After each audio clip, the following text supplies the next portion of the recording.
Us on THV11 Plus for special election night coverage. I am Hoyt. And I'm Woodard. We are joined by Charles King from Southeast Arkansas College and J.R. Davis, an analyst who used to work with Asa Hutchinson, and Representative Steve Womack. We'll hear from them in just a little bit. Yeah, but we have the polls closing within the last 30 seconds, just moments ago. So we want to get out as quickly as possible to Maya Ellison. She's been talking to voters all day. Maya, how are things looking now that the polls are closed?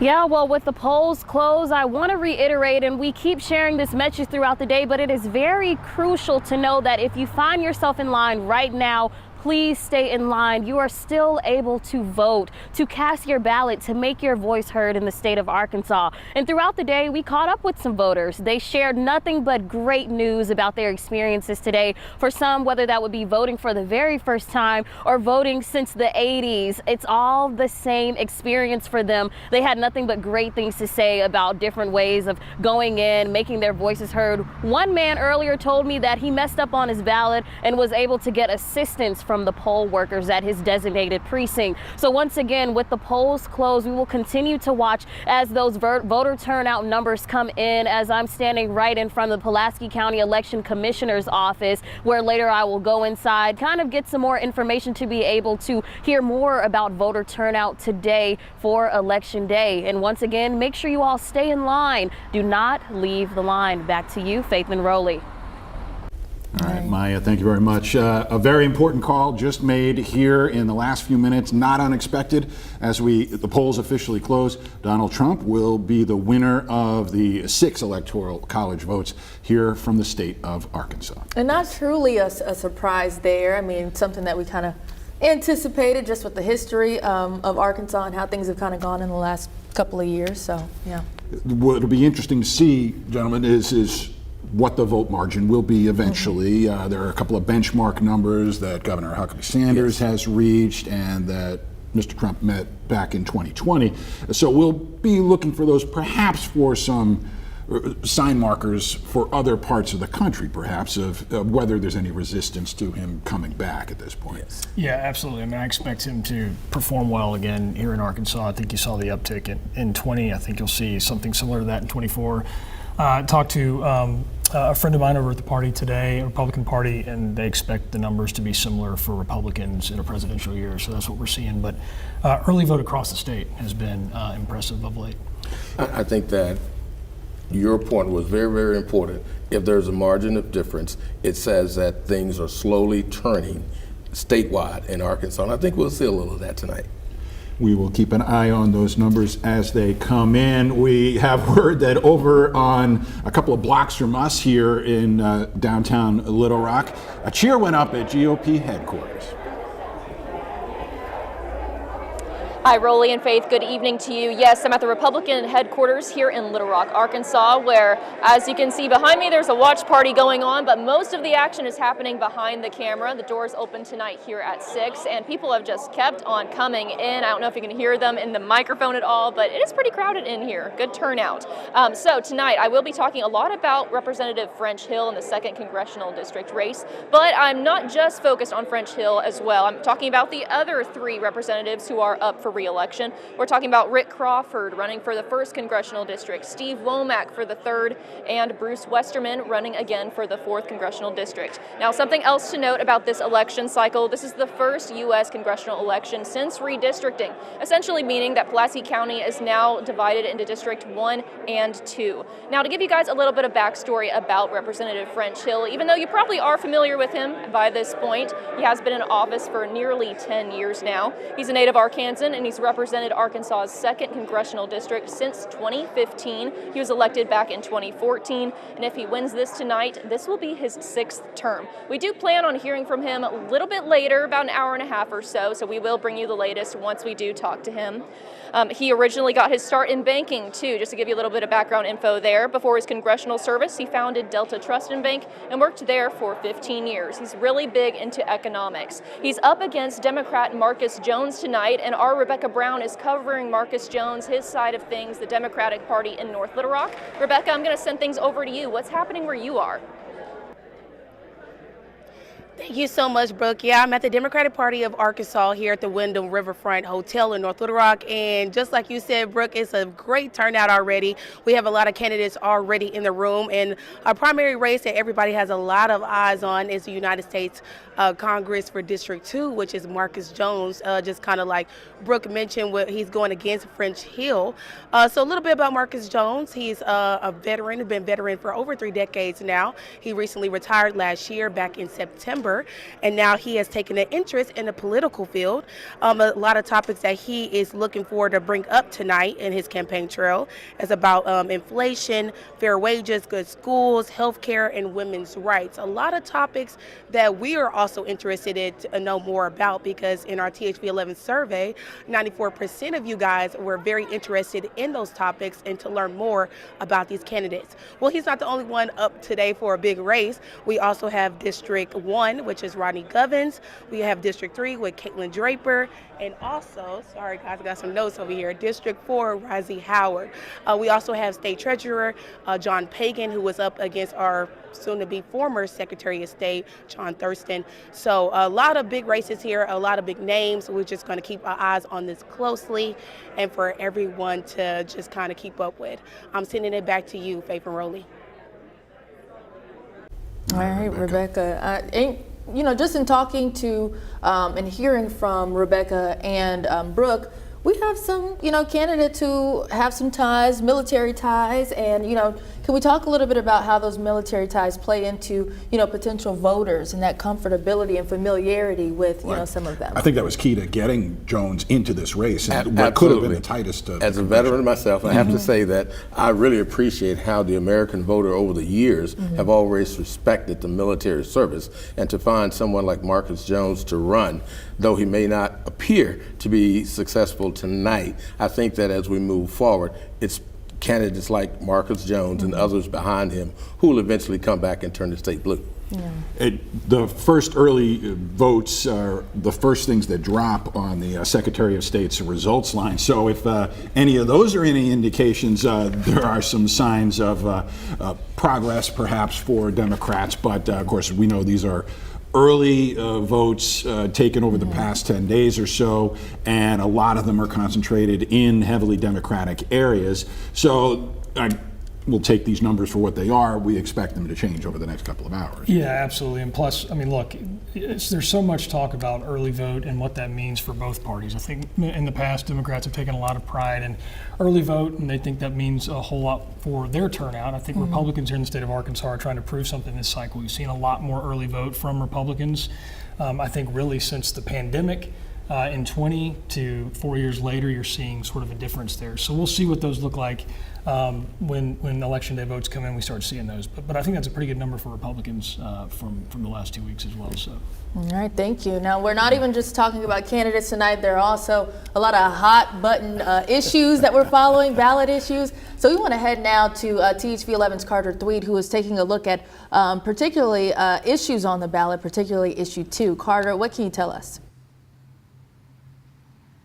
Yeah, Faith, Rolly, I'm here in Russellville, where on the exact same street, less than 10 minutes apart, both sides of this issue 2 debate are holding events tonight, watch parties, whatever you want to call them. And I know because we've already been to both. We've been talking to both sides, kind of hearing how they're feeling, as now we've kind of reached the finish line of this campaign that's gone on for a while. You've no doubt seen the advertising, but some still may be a little confused about what issue 2 would actually do. And what it essentially would do, it was get rid of the Pope County casino license. There would be a casino here in Pope County. If issue 2 passes, that casino license is no more, and any future casinos would need to be passed in a statewide amendment, like was the case in 2018, and then the county that would be getting that casino would also have to vote in a special election. And so where I am now, it's the group called Local Voters in Charge. They think that the counties that are hosting these casinos should be deciding. And so I'm at their event right now, but there's also an event, like I said, less than 10 minutes down the road with people who feel feel the opposite, and their group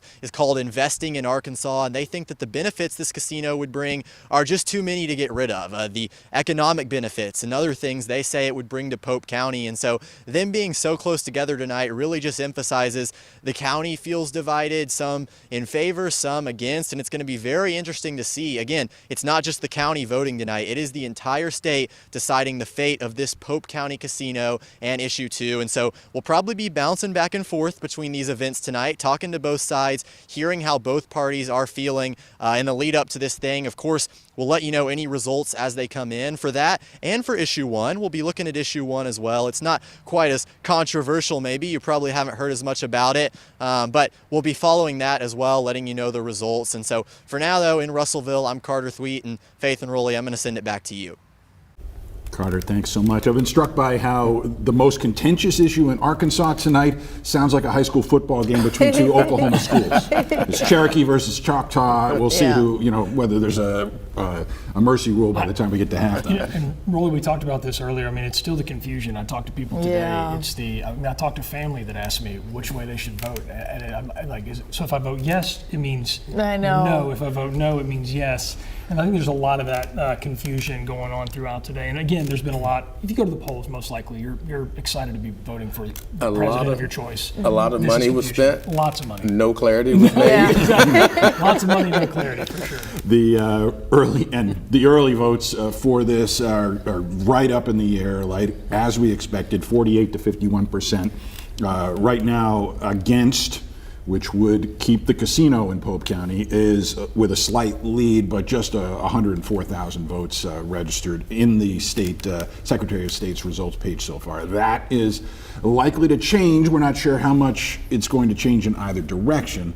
Carter mentioned issue 1, which is the initiative put forward by the legislature that would, there you see the current numbers for issue 2. 53 to 47 as the latest flash comes in on that one. There is issue 1. This one is expected to be a lot more cake and ice cream here. It would expand the use of scholarship lottery proceeds to allow money to go to trade schools, a little technical easier schools. to understand for sure, just with issue 1. So Well, this is the beauty of when you talk about the ballot title and being able to walk into the voting booth and be able to read it and know what it's going to do. That's very, very important. What we've seen over the last several cycles, and Charles, I'm sure you've seen the same thing. Is people go in and they vote. They've started to vote no on everything because they don't understand it all. And so the fact that this is doing as well as it is speaks to really That's a real winner. As someone who's on a 2-year college campus every day, I can tell you that's really good. That's right. The idea of getting the governors for this, she gave us a statement earlier today about how anything that expands the number of people who can get on the job train or get into the job market quickly is good for the economy. So that one looks like it's going to cruise no problem at And this Charles, point. can you talk a little bit about just vocational technical schools and technical institutions and that impact for people who attend schools like that? Well, if we go too far back, we're going to get into confusion. If you remember, in the mid-'90s, Arkansas kind of went to the community and junior college route as opposed to the vocational technical route. We're now coming full cycle where the vocational technical choices are more preferred. For example, in Pine Bluff at Southeast Arkansas, we do welding. We do all those what people call blue-collar jobs, but well-paying blue-collar skills, as the governor said, that you can get in a very short period of time. Young people are shying away from 4+ years of education, and they want that now. So these scholarship dollars are really going to help them. Yeah, that's right. And when you're 18 years old, you're going to you're looking I went to school in North Central Arkansas, and I had a lot of people that that was 20 years ago. I can't believe that's 20 years ago. Don't believe it. But I mean, leaving from high school and going right into the workforce, and there wasn't an emphasis then. There is now, and I think that's really, really important that you can go out there and get a really great paying job and help the workforce issues here in Arkansas as well. So Absolutely.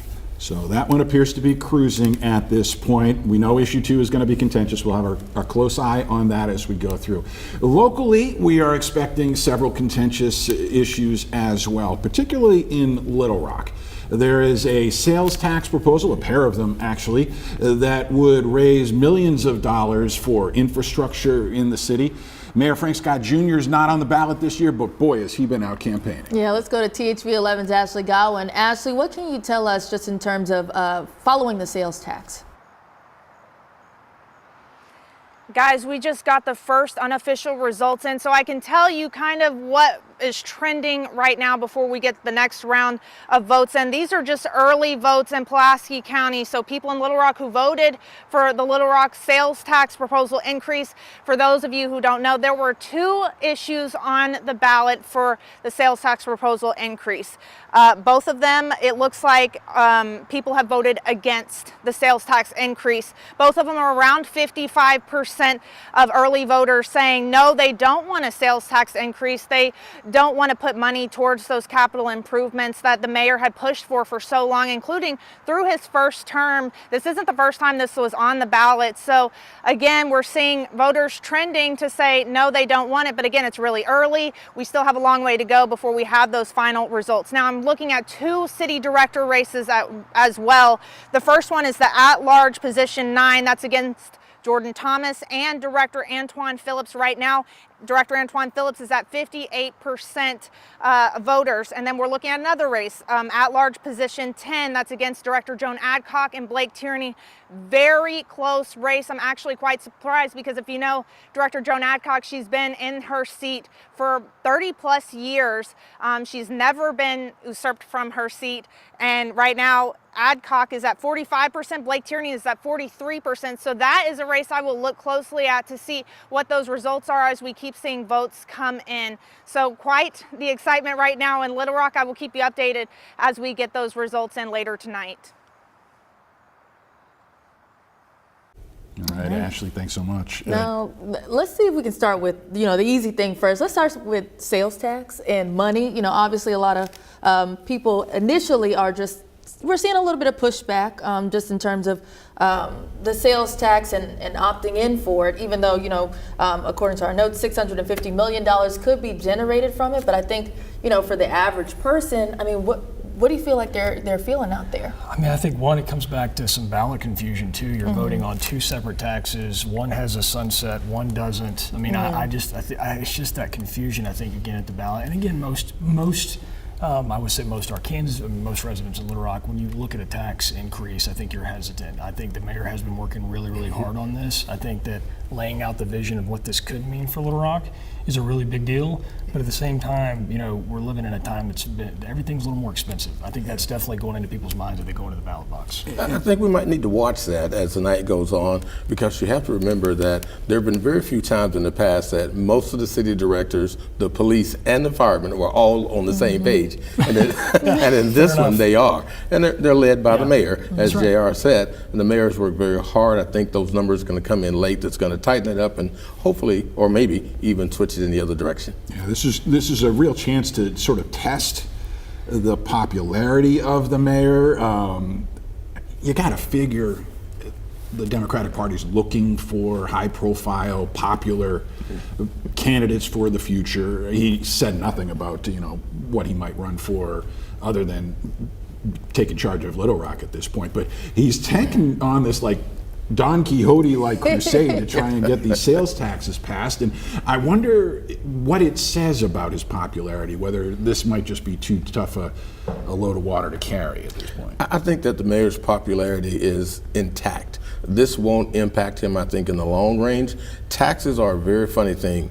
A broad spectrum of the community has a sour taste in its mouth at any time. Especially tax now. increase. Especially right now. Yeah, absolutely. And I agree. I think you got to watch this and see what happens over the course of this evening. But again, it just comes down to that confusion, how you're feeling when you're walking in the ballot box. I agree with you. I don't think this affects Mayor Scott. I mean, I think we saw that in the last cycle. I mean, he managed to come through all that. He won by a large amount. But I just think this is it's almost kind of wrong place, wrong time right now. I mean, you've got a lot of voters with that sentiment that milks. Too soon after the last tax as well. That's true. Yeah. That's true. He's tried to get it on the ballot since 2021. 2022 didn't even make the ballot. So, but he said if passed, the money would go to the 4 Ps: public safety, public infrastructure, parks and recreation, port and economy. So We will see. I give him a good grade for effort. Yes, yes. I like the 4 Ps. I think there's a fifth, and that's the pocket. And I Yeah. think that's what voters are probably voting with right now, which That's is a good one. Yeah, tough. Yeah. You like that? Yeah, the pocket. I mean, inflation's at an all-time high, it is, so it is. yeah, And it's hard. Ashley mentioned those vote totals for the city director positions. Generational change potentially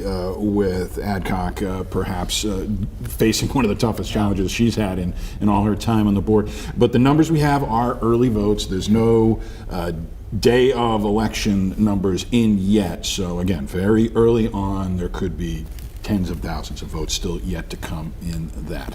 Those are hyper-local races right now, but there is another statewide race that everybody saw on their ballots today and throughout the past 2 weeks.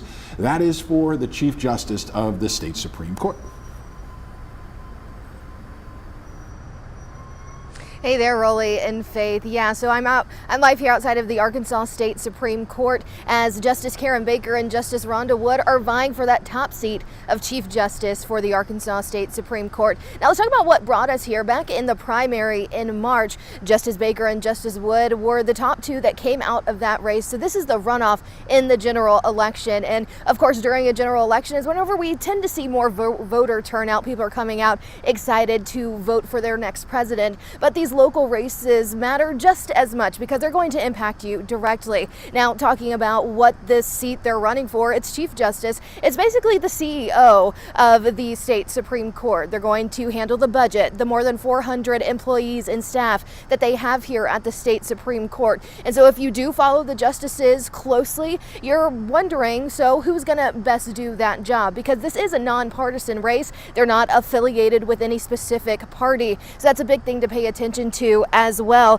And you just want to know who these people are. And so back in 2020, Ballotpedia actually did a survey research of the partisanship of these justices because, again, they are nonpartisan. So trying to see where they lean or what things look like for them. And for Justice Karen Baker, she received an indeterminate because she has received donations from Republican-led individuals or groups, but has also donated to Democrats. And then for Justice Rhonda Wood, she was given mild Republican in that same survey and research from Ballotpedia in 2020 because not only has she received donations from Republican-led individuals or groups, she's also donated as well. But again, these are nonpartisan, so that isn't exactly a way to look at it that way, but maybe a big thing to look at for justices because they aren't a party affiliated. The big thing that comes from courts are their opinions. So are they with the dissenting opinion or do they do majorities on issues that matter to you? And of course, if you've been paying attention to this general election, some issues that probably do mean a lot to you,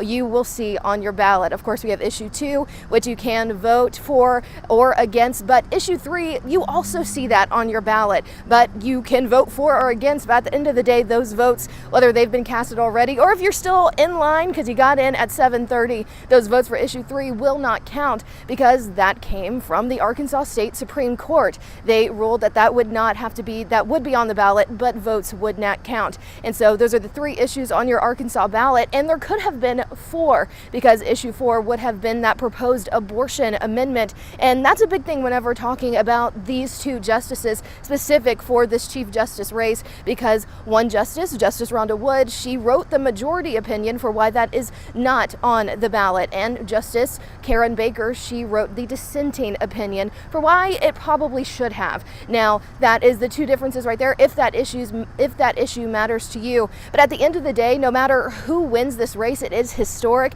It does mean that a woman will be the first woman to be elected to this Chief Justice seat in the state. And so that is a big thing there. And another thing to note is that no matter who gets onto this race, the person who isn't elected to Chief Justice, they will still keep their seat, and that vacancy left open will be filled by Governor Sarah Huckabee Sanders. For now, reporting live from the Arkansas State Supreme Court, back to you.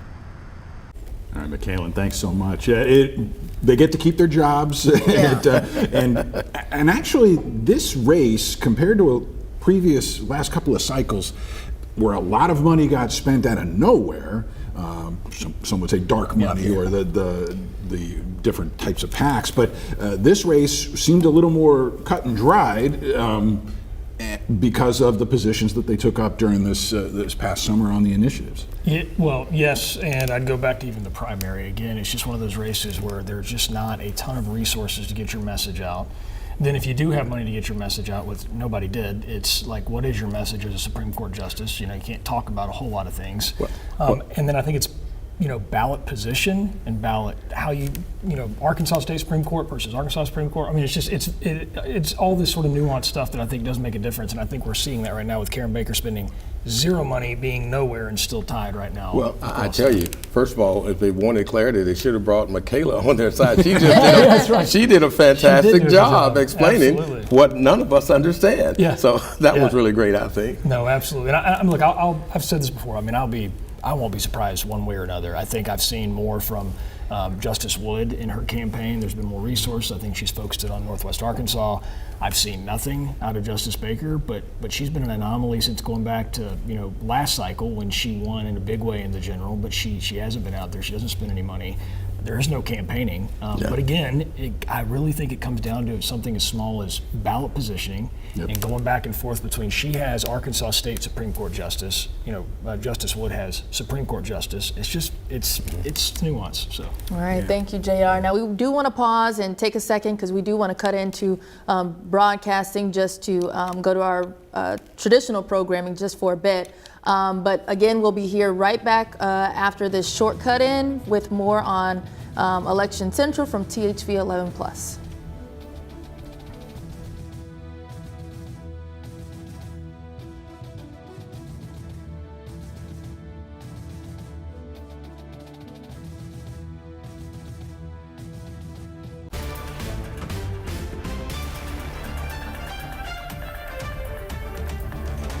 Well, good evening and thank you for making THV11 your election central tonight. I am Rolly Hoyt. And I'm Faith Woodard, and we're still waiting on the presidential election to be called, but local results have been coming in all night. So let's get started with one of the biggest races here in Arkansas. Republicans in Arkansas came into the day feeling confident. Donald Trump has been declared the winner here in this state. Brooke Buckner is at GOP headquarters in Little Rock tonight. Brooke? That's right, Rolly and Faith. I'm here at the headquarters in downtown Little Rock at the watch party for the Republicans. We are waiting to speak to French Hill here in just a bit, but I do want to share some preliminary numbers with you guys. What we know so far is Democrat Marcus Jones is leading 60% to incumbent French Hill at 40%. Now, that is 28% of votes being reported right there, and Marcus Jones is leading by about 18,000 votes. So that is what we know so far. That number is likely to change, but we have Rebecca Brown covering Marcus Jones' side of things, so we're going to send things over to her. Rebecca? Thanks, Brooke. Yeah, you can feel those numbers in those rooms right now that Marcus Jones is leading. So the Democratic Party is very excited about this right now. So we just got a speech from the president just moments ago, just talking about she grew up in a blue state and she wants that to go back to that. Like I said, Marcus Jones is a race that is an eye for everyone out there, as he stands for three strong things: veterans, the people, and just changing the economy. Back to you, Faith and Rolly. All right, Rebecca, thank you very much there. They mentioned the congressional races that we've got an eye on. We are seeing a very close race between issue 2, the casino amendment. Right now, that one's too close to call, and we've been talking on THV11 Plus about how we think there's a lot of voter confusion out there. Yeah, so we will hopefully clarify just some of those things for you today. But again, you can follow us on THV11 streaming, THV11 Plus. We're back after this, so stick with us.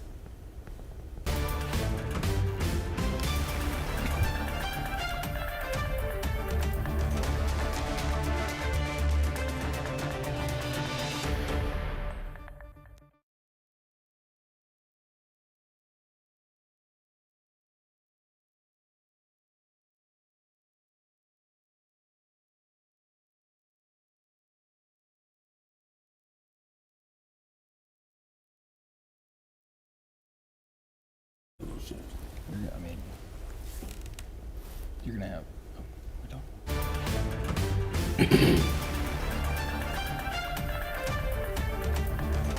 Back here on our streaming platform, THV11 Plus, we appreciate you joining us here on election night. Rolly Hoyt alongside Faith Woodard, and our panelists here, J.R. Davis, and also Charles King. He'll join us here in a second. He said, yes, confidently said that, right? Faith? Yes. All right. So we're, obviously taking a look at local races, but let's start wide. Obviously, this could be a historic night, just with the general election, the presidential election, just with the race between Donald Trump and Kamala Harris. So just keeping our eye on that, on just what could be historic. Yeah. So. And Charles, you were trying to read some of the tea leaves on these early numbers that we're getting. I noticed how yesterday Pulaski County only had one early voting center open. They were on track to get record early voting numbers, and then just with the one place open, they fell short of the 2020 numbers. And yet we're seeing solid performances by Democratic candidates in Pulaski County, which is traditionally their stronghold. So there can be some things we can take on that. This is going to sound partisan, and it probably is, but I will tell you that the Election Commission, which I had the honor of serving as chairman of just a few years ago, has the decision-making authority to say when polls are open, how long they're open, and which polls are open. About 10 to 15 years ago, when we became such a supermajority state, the way you select your election commissioners changed, and when that happened, then the amount of hours open, the number of polls open, went down dramatically, and what you saw yesterday was another step in that direction. I just personally believe that voting should always be available whenever the session is in. We're scrolling through some of the early numbers that are in for the House districts. 4 districts all running this year, as they do every 2 years for the U.S. House of Representatives. Bruce Westerman in District 4, based out of Hot Springs, taking on Pine Bluff Rose lawyer Reezy Howard. Again, early numbers, but a lot of these Democrats in these races facing uphill battles against these well-funded incumbents, all with several years on Capitol Hill under their belts. Yeah, all 4 of Arkansas's representatives are Republican, but up for re-election. But as you said, Rolly, just an uphill battle. Can we talk a little bit, JR, just about the history of Arkansas and the House seats, and just it traditionally being a little more conservative, a little more Republican? Well, I think it's funny is that really, if you think about it, it's only been about 10 years since the state went red. And so before then, especially obviously with the Clintons, that I think obviously kept the state in the South more blue than some others for a lot longer. Even up in 2010, we saw Governor Beebe win all 75 counties, even when the state started to turn a bit red. You saw Republicans pick up a couple constitutional officers. Look, it's still a very young sort of, if you want to say, a majority party. It's only been about a decade. It's changed a lot. Republicans continue to pick up seats each election. We'll see what happens in this election. I think there will be some opportunities, but when you become, the supermajority party, you are on the defense quite a bit. I think there's a couple of races in Central Arkansas right now that we need to watch closely tonight to see what happens there. But again, I think it changed quickly, Charles. I think it did, but I think we need to look at something here. Of the four districts that we have, the one here in Central Arkansas is the one that's close. The last number showed a 50-50. We know it's going to continue to change tonight, but I can remember just 2 or 4 years ago, 30 minutes after the polls closed, you could call all 4 congressional districts, but you're not doing that tonight. So I think that's an indicator of potential change. And the strength of Marcus Jones, I think, a strong, with that veterans background, retired colonel in the Army, a strong candidate to run up against Hill. Who in the last couple of years, I would say, other than Joyce Elliott, it hasn't been much of a challenge to him. Look, I think he's a good candidate for Democrats. I do, but I also think it speaks to the popularity and the service that Congressman Hill has done over his time in office. He hadn't been in Washington just to be in Washington. He's done some really good work. Financial services. We talked about this the last time, Charles, about whether it's HBCUs or our veterans. He's been here. People know him, and his office does a really good job with constituent services. So I think it's easy just to say, we've got 4 Republicans in our, U.S. House seats, and, eventually things are changing. I think it's the work they're putting into it as well. I mean, Steve Womack's the same way in the 3rd. Bruce Westerman, who essentially has the 3rd Senate seat in Arkansas, given just how much geography he covers, also does a great job along with Rick Crawford. So, again, I think it's about what have you done for your constituents? What have you done for the people of Arkansas? And do you get an extension on that job? And I think voters are saying that right now. But absolutely, I think JR brings up a good point in that you have to look at what happened as a result of redistricting as well when it comes to our congressional races. Congressional district that's traditionally been based in northeast Arkansas, where I was born and raised, was more compact. Now it goes from Harrison all the way down to the Mississippi River coastline, and those 2 areas have absolutely nothing in common. Right. And I think the intent of our constitutional forefathers was that congressional districts should have some type of chemistry among the members of that district. That's not the case anymore in Arkansas. Even here in Pulaski County, we have 2 congressmen rather than 1 here in Pulaski County. 3 at this point. You've got Westerman with a little little chunk out of southwest Little Rock, and then you've got Crawford's District 1 now in College Station in East Little Rock. And I think, though, too, going back to that, I mean, even the redistricting discussion, this is a state that's certainly growing, just not growing fast enough for that, fifth seat. And so you've got to figure out some ways, given, how many people you're allowed to represent in the House. And so it's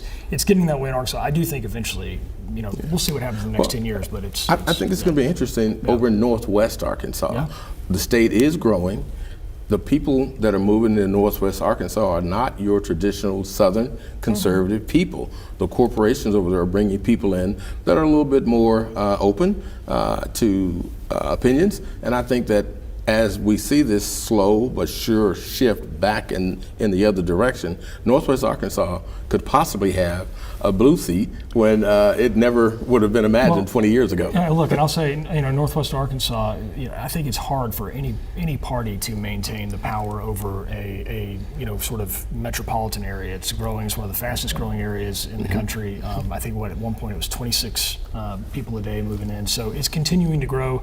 I do think you're going to see it shift more purple over time, but I don't agree with the premise that, and I'm not saying Charles said this, but just from conversations that I've had with people that they think there's a lot of more liberal Democrats moving in. I think it's more of just your sort of working, it's the transplants coming in from Walmart, Tyson, others that are there. Maybe it's the vendor community that are more concerned about, sort of your bread and butter issues. I don't think they lean. I think what you said, that they're more open to both sides. I think you're going to have more susceptible voters to messaging and things like that. So it's on Republicans that currently have that majority or that power up there to do good with it, right? Do a good job with it, and make sure voters. Now we've had a lot of great points as we take a look at some of these House races. So that is not all we're focusing on tonight. We will circle back to that because we got hours here on THV11 Plus. We just won't shut up. Yes, but great points made. We do want to take a look at some of the issues on the ballot. We want to go now to THV11's Carter Thweet. Carter, I understand that you have a live interview to talk a little bit more about issue 2. What can you tell us? Yeah, that's absolutely right. And to start off, we have some preliminary numbers, still early in the night, but according to the AP, we've got 18% reporting on issue 2. And right now, the vote is roughly 54% for issue 2 and 46% against issue 2. Again, still early in the night, 18% in, but those are the results we're seeing. And like I said, it's still early, but I'm joined here by a guy who's got to be a little bit happy to see those results. Obviously still early, but it's Hans Sturitz. He's a spokesman for Local Voters in Charge, which is a group that's been pushing issue 2 pretty much from the beginning. And Hans, I know you've made this case many times before. Polls closed now, but maybe some people still in line. Just one more time, in your mind, what is the case for issue 2? Yeah, again, it's all about respecting the rights of local voters to make the choices and decisions in their own community as far as the development of casinos. I mean, it seems like it's really a straightforward process for respecting our neighbors and how we manage ourselves in our own community. So those early numbers are very encouraging. It's just a small fraction of the vote, but we hope that trend continues. Absolutely. That's the other thing I was going to ask you, and you kind of just got into it, but obviously 18%, that still leaves 82% to report. Still a lot that could happen, but at this point in the night, how are you feeling? Yeah, so, again, encouraged, but a lot of room to go either way as we come down, so we'll just keep watching those numbers. Absolutely, and those numbers going to continue to change. It seemed like we were checking it over the last few minutes, and every time we checked it, 1 minute, then the next, there was a new percentage point. It was 16% in, then 17, then 18. So those numbers are going up pretty fast, but again, still a long ways to go. So we're going to keep you updated on the results here in Russellville. For now, though, in Russellville, Carter Thweet, THV11 News, sending it back to you guys. All right, Carter, thanks very much. And those numbers will fluctuate. There's one constitutional office that is up for grabs tonight, and right now is pretty near a 50-50 split with about the 5 or so counties that have sent along partial results so far. And that is the one for state treasurer. And we're going to hear from a person who we know has another job, and that's Secretary of State John Thurston, who's going for that treasurer's job. We can get a lot of information out of the secretary here as he is with Brooke Buckner right now. That's right, Rolly. I'm joined by John Thurston here, Secretary of State. Good evening to you. Thank you for being here. Hey, good evening. Yeah. So, do you have any idea what's happening with your race right now? What's it looking like? Anything you can tell me about that? No, it's kind of crazy right now because everyone's talking about the presidential, and I haven't even had a chance to sit down and look at the numbers right now on what's come in so far on my race. But yeah, we will find out. As soon as I leave here, I'm going to go check it out. Absolutely. Well, I know a lot of things are happening, a lot of big races tonight. What are you hoping to see? I mean, obviously you're here at the Republican Party watch party, but what else are you hoping for specifically? I really hope for good voter turnout. I look forward to seeing the numbers, the results, but also look for the participation to see if we're doing a good enough job, educating the public of, the importance to vote. And we've had a good turnout in early voting. We had just over, I believe, 800,000 people vote in as of yesterday. And so I look forward, seeing those numbers for sure. And what are some of the key races you really have your eye on tonight? You're going to be watching closely. Well, obviously mine and the presidential for sure. That's going to be a very tight race if you look at all the polling in the battleground states. And it's anyone's guess on who's really going to win. I would not be shocked either way because it does appear to be that tight of a race. But yeah, looking forward to seeing those results. We may not know for a few days, how it goes. So I know how it goes. Yeah. We shall see. We'll anxiously await here at the Republican Party of Arkansas headquarters. Thank you so much for your time, John Thurston. All right, I'll send things back to you in the studio. All right, Brooke, thanks so much. Now, one of the things that makes this interesting, as we take a look at state treasurer is, we're talking, for a few weeks about signatures for these proposed ballot measures. So it's very interesting to see how that affects some of these races because that was a little heated and contentious for a few weeks. It's a lot of responsibility. Although, again, it's just one of those things where I wonder how many just normal Arkansans that are worried about everything else are paying attention to just those ballot measures until they actually get on the ballot. Right. I think for Thurston, look, this is his. This will be his third constitutional job, if you will. He started off as land commissioner, secretary of state, now likely to move on to the treasurer's office. So, I think there's a lot of name recognition there. And I think that's something that in both parties we do too much of, musical chairs, if you would. Now a lot of young people are engaged around the country in the electoral process. I hope that would mean that new candidates, younger candidates, will step up to the plate and get involved in the process. I think it would be great for Arkansas, it would be great for the country if that does happen, and stop this musical chairs. I know there's perhaps some quarters on the Democratic side that perhaps had some animosity towards Thurston for just the role that the Secretary of State does play in getting these different hot button issues onto the ballot. But I remember an interview with Leslie Rutledge a couple of years ago when she had won into the Attorney General's office, and just almost the desire to get out of the business of having to decide these constitutional amendments and whether to make it just so easy that they just go right out there or to make it very, very difficult so that those calls aren't so fine and dicey that they have to make.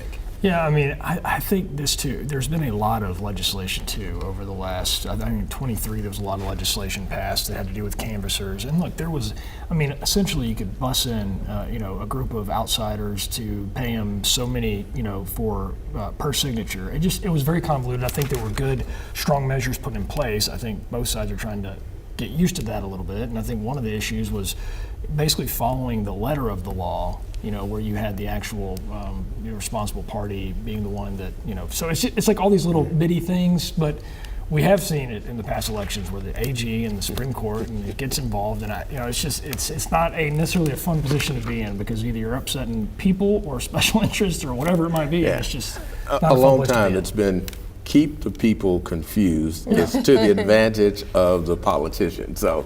Well, I mean, and it goes back to ballot titles. I'm telling you, that's why I think we're seeing issue 1 do so well, because in the past, in the last 2 elections, voters have gone into the booth and said no because they don't understand it, so it's no across the board. And we saw it in the last cycle.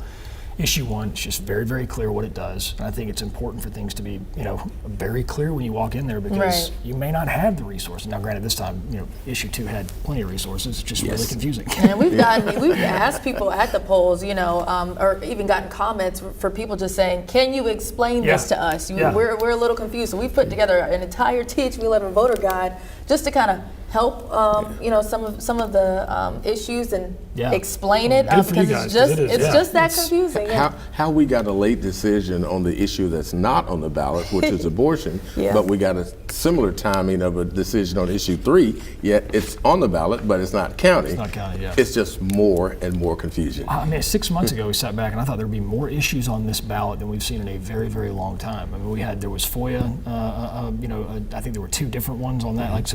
I was thinking 7 or 8 of these things would be on there. We look up today and there's 2, and it's pretty remarkable. And what's interesting is you mentioned the legislative changes to try and some would say make it more difficult by the requiring signatures from a large number of counties, and that court case is on hold while everybody seemed to have managed to get those signatures in those more difficult places.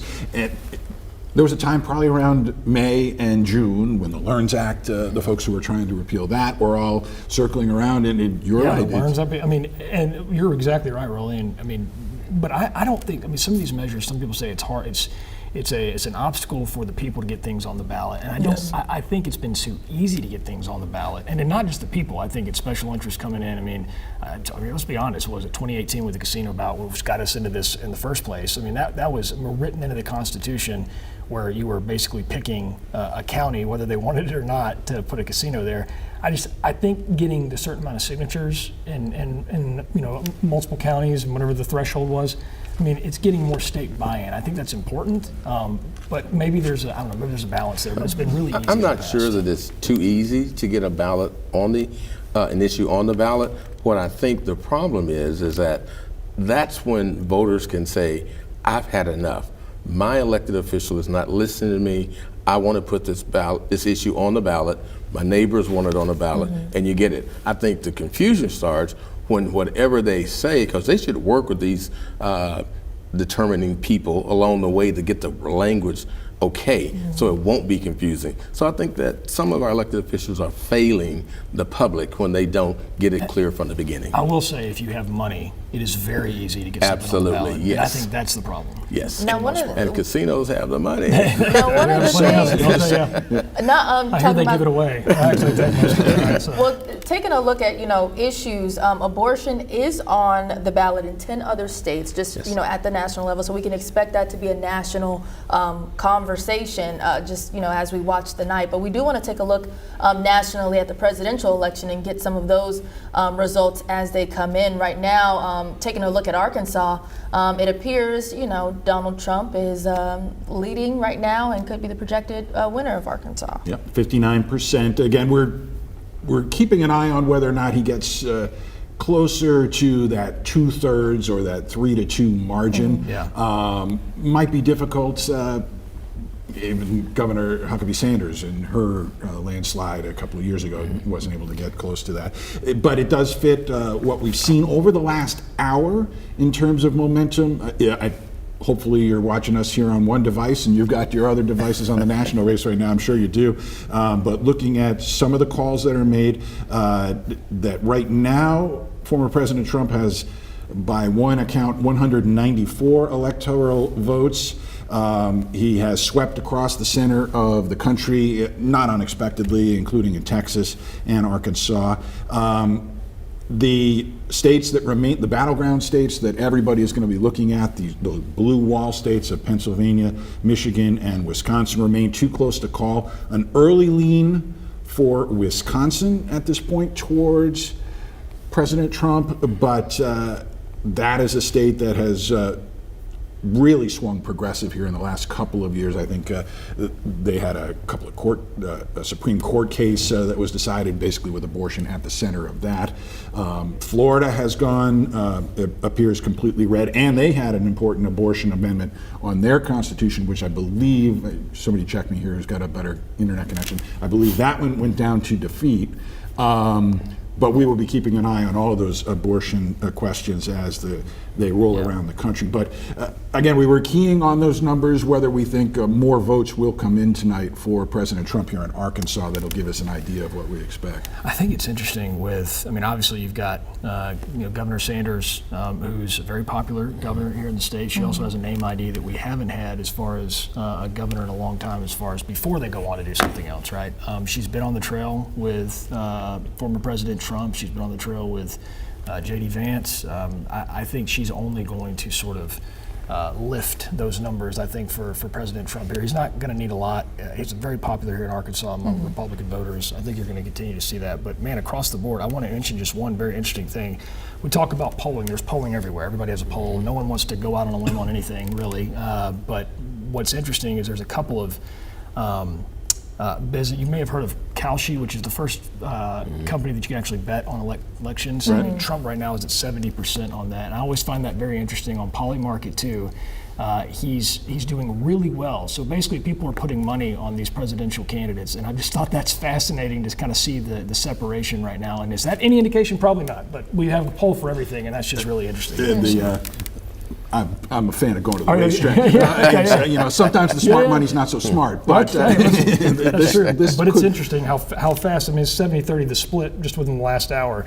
So it's just you wonder why people are doing that. It's just fascinating to me. But you've got polls everywhere, and so let's just throw it on the top of it. So. And one poll that made a lot of attention over the weekend was a highly prized and sound poll out of Iowa that showed, and the early returns there right now show Vice President Harris with a lead there of about 18 percentage points. But I don't know how early votes work in Iowa. But that follows along with that poll that suddenly showed the Vice President with a 3-point lead, according to that poll. So. An interesting early take right there in the heart of the Midwest that I think will recalibrate some electoral college projections and how the race might unfold. You look at everyone's looking for a bellwether, and I certainly think if Iowa were to follow that would certainly be a bellwether, and I don't think that would be an anomaly. I think, unfortunately for Republicans, if that were the case, you're going to see that in some other states as well. It's really early in Iowa. I don't expect it to go that way, but it is very, very interesting. Same thing with North Carolina and Georgia. Still too close to call, but it's from a just national perspective. We got to remember we still got polls open on the West Coast. That's right. You're right. It's early in the night. It's so early in the election. Now, Charles, I want to bring you in. Just taking a look back at Arkansas in 2020, Trump won Arkansas with 62% of the vote, but Vice President Kamala Harris is polling slightly better than previous Democratic candidates. So can you talk a little bit about that shift? Again, just when we take a closer look when it comes to Arkansas and that Democratic vote and shift. Yes, I'm a transparent guy. I will tell you that it's the red state time right now in Arkansas, but I'm going to continue to emphasize throughout the night that there is a slow shift. Do I think that he'll end up tonight over 60%? I do not. I think that that's going to narrow, but yes, he definitely will carry Arkansas. But I just want to say that one of the things that we haven't talked about a lot tonight, and that is that the work ethic of both parties in the state, the Democrats have really poured it on. They got more candidates in races this year, which created a little bit of a buzz. They had some very good candidates in most of those races. So I think that along with the fact of Kamala Harris, along with a young vote, is going to make it seem a little bit closer than what we've seen in the past. And if that's the case, then I think that, JR? We're coming after you. Listen, Democrats have certainly tried. I mean, look, you looked at the last cycle where they I think they removed completely the filing fee to get candidates on the ballot, and they found candidates for most every seat. I think that kind of backfired to some degree. There are more candidates this time than the last 12 years. Right, and I think they deal with the quality piece of it. So, I mean, I agree with you. I think that's a big part of it. I think Democrats have to truly, probably in the next couple of election cycles, start focusing their resources on specific seats. Because I think the problem is when you do have that, it's sort of everybody's clamoring for resources. I think that there were some seats, certainly, and still are, I know it's very early night, but there are some seats that I think Democrats could certainly try to pick up tonight, and very well may. But I think that the resources have to be concentrated, and I think the Republican Party has done a good job in concentrating those resources on the seats to defend. Yeah, the magic number here in Arkansas to break the supermajority is 4. Will we get there? Probably not, but I think 3, no less than 2 pickups for the night in the Arkansas legislature. So you're predicting 3 pickups for Democrats in the legislature, and overall, like House and Senate? That's what we're looking at. I got you. Well, we will follow those as well. I think there are some hot races in East Arkansas, in West Memphis, and Crittenden County there. Do I have that right? Crittenden County? Yes. Yeah, Yes. I get it mixed up with Sebastian West County Memphis, yes. on opposite sides of the state. And then the Northwest Arkansas, there's shifts that we've seen there where certain progressives might be able to maybe make some dents in some of the leadership up in that part of the state. And right here in Central Arkansas, where there have been some vulnerable Republicans that I know the Democratic Party was taking aim at. One of those, David Ray's seat, he has a commanding lead right now up in north central Pulaski County. We will check on those races in just a few moments. We're going to pause for just a moment to allow the broadcast audience to rejoin us here on THV11 Plus, so stick with us.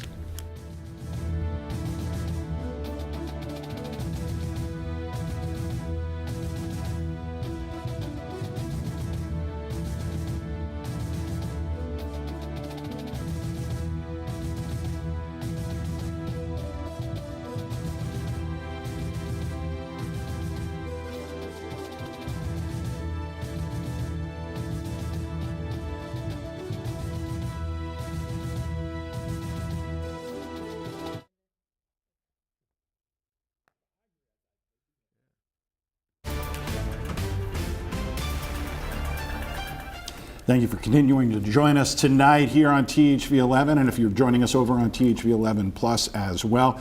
We are going to get an update for you here in Central Arkansas on the contentious issue number 2. Yeah, we want to head now to THV11's Carter Thweet as we take a look at issue 2. Carter, what can you tell us just as some of those votes start pouring in? Yeah, Faith, Rolly, we are here in Pope County in Russellville where we are getting some preliminary numbers. Still a long way to go, but what we're seeing now is with 23% of the vote in, the people voting for issue 2 number about 55% of that. The people voting against around 45% right now. So 55-45 is the current tally, but again, that's with just 23% of the vote in, so still a long way to go. Those are the latest, most updated numbers, and we will continue to keep you updated. For now, though, in Russellville, I'm Carter Thweet, sending it back to you. All right, Carter, thank you very much. Just about 5 counties, according to the State Secretary of State's office, in terms of who have sent partial results so far. A lot of those are early votes, so there is still a lot of votes out there to be counted. And that includes for the various congressional races that we have. Yeah, a lot of numbers still pouring in, and we'll continue to follow those. But yeah, just watching these races closely as some of those numbers start coming in. We'll take a look at Rick Crawford, just 71% right now. Looking at around 68,000 votes there for District 1. That's about a third of the vote coming in on that one. Tighter in Central Arkansas in District 2, where incumbent French Hill is facing Colonel Marcus Jones. Hill starting to pull away a little bit after those early vote totals came in from Pulaski County, up north of 40% reporting so far. And then we've got District 3 up in Northwest Arkansas and District 4 as well. Those races not as tight. We will continue to keep an eye on them. Plenty going on with the presidential race, though. A lot of races up in the air. CBS News has you covered with that on our broadcast space. We invite you to come back and join us on THV11 Plus.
Welcome back.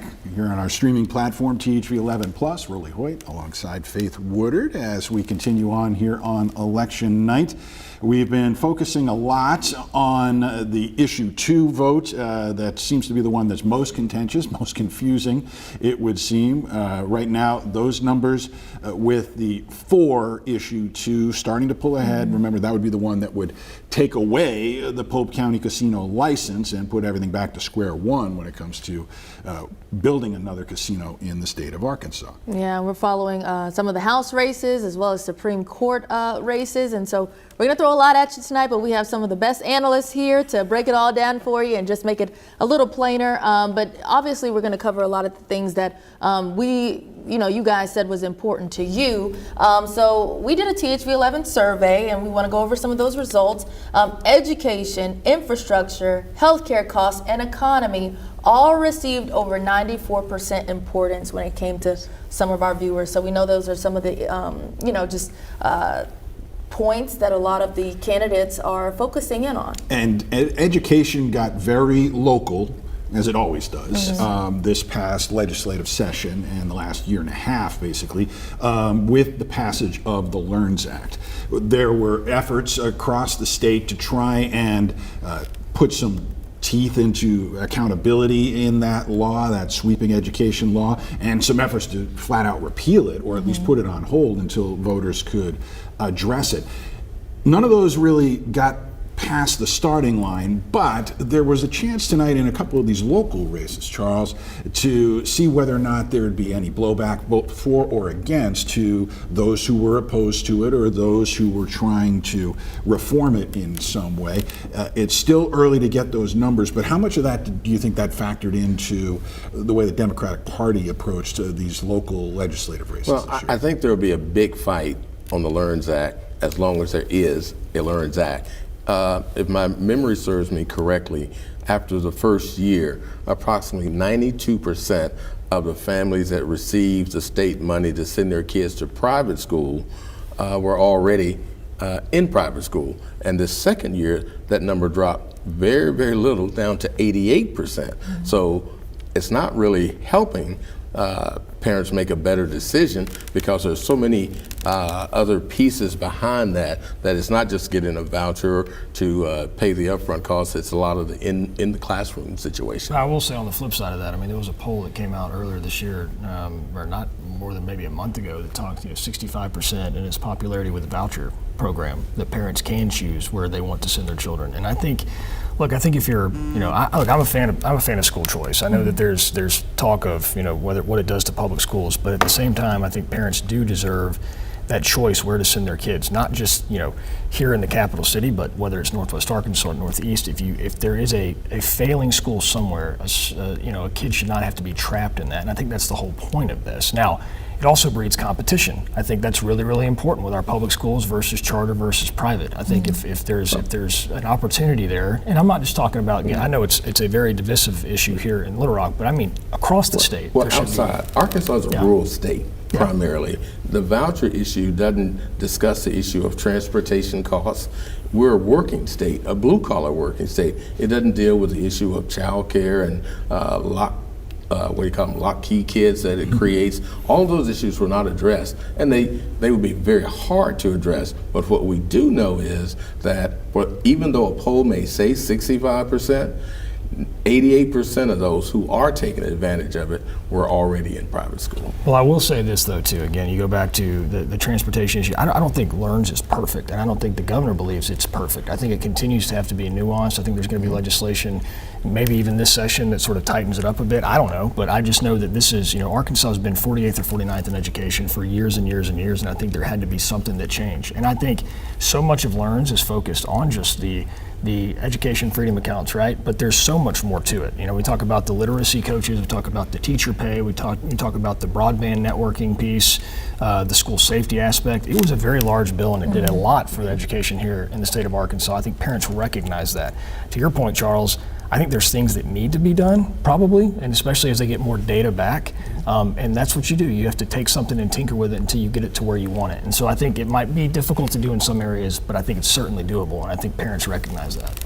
It'll be interesting to see, because it was a key facet in the Delta, yes, which has some of the worst problems with teacher retention there, and places where Democrats were focused on some local races. It also has those vulnerable spots here in Little Rock and Central Arkansas, where representatives could be facing backlash. Let's not forget one of the key indicators, that is, and you mentioned it, school performance. In the 2 years, there's been no movement. In fact, a lot of the private schools, if they were judged completely even with the public schools, are not doing as well as some of the public schools, and that's a key factor. And I think it's important to bring every factor to the table. I also think, we're in year 2, it's not completely universal yet, right? They've continued to sort of roll it out. In year 2, there's a little bit more. Year 3, it'll be universal. I think there needs to be time to see something work. And again, I know there's passion all around, this state and this table specifically on education, but I do think it's important to give it a little bit of time, given the fact that we have been at the bottom of the barrel for so long in this state on education. We have to do something. And so if this works, great. That's great for the whole state. If it doesn't work, we go back and we tinker with it. But I think this is certainly a good step. And again, I think Arkansans recognize that. And that's why, again, back to the overall race, it's so important to break this supermajority as soon as possible, because then you're open to more dialogue. Right now, those who are leading that charge are leading it from their own personal perspective, and they don't have to worry because they have a supermajority. And I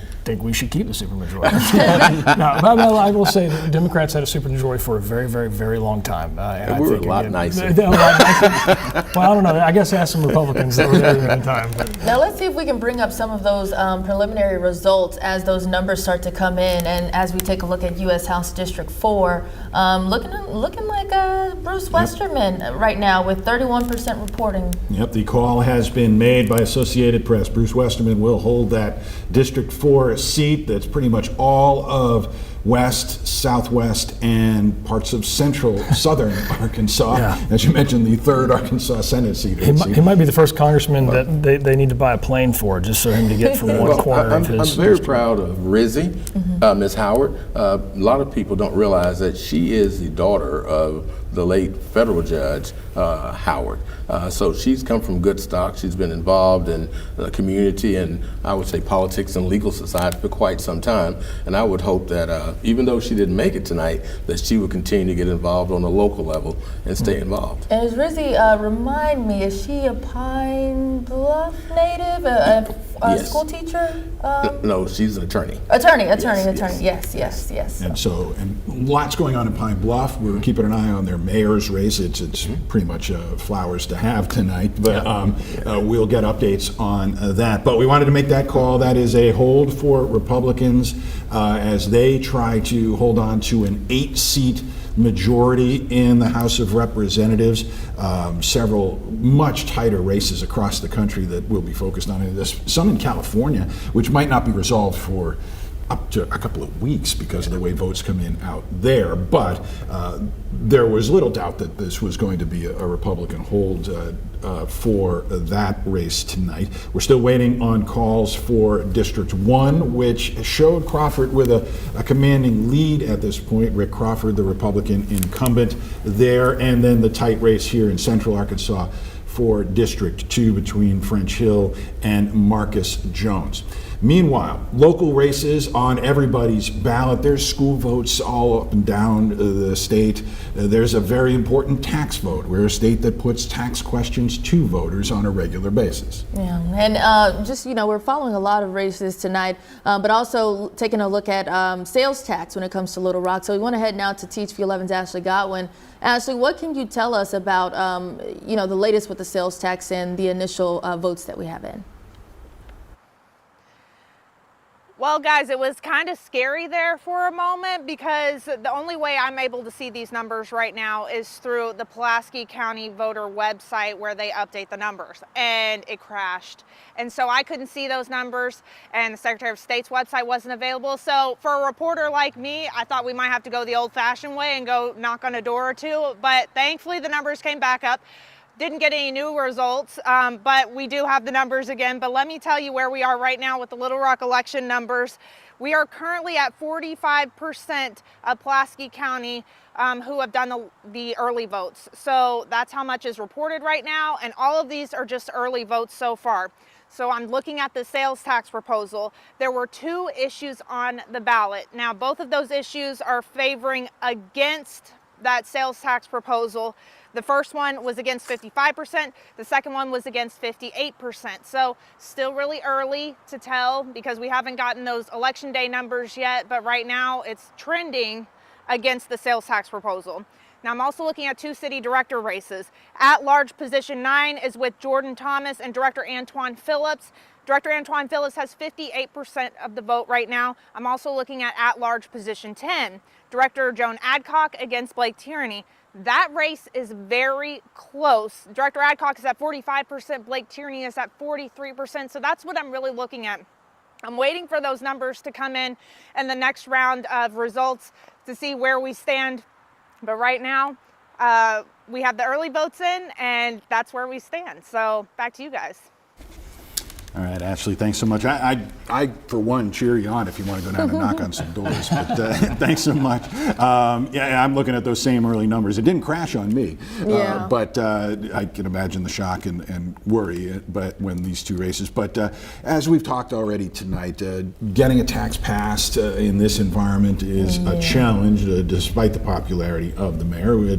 But a lot of votes still out there within the city for those 2 halves or fractions that would all combine to be a 1-cent sales tax increase at this point. I would tell you that I'm really surprised at the tightness of the at-large race between Joan Adcock and Mr. Tierney.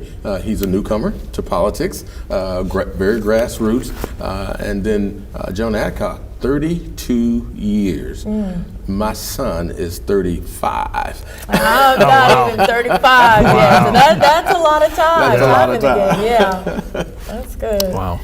But just, I guess going back to, we're following a lot of those races, but just going back to, just the overall economy, just a lot of our viewers told us that the economy is something that they are really focused on, and, they want to see change, especially with, inflation being as high as it is.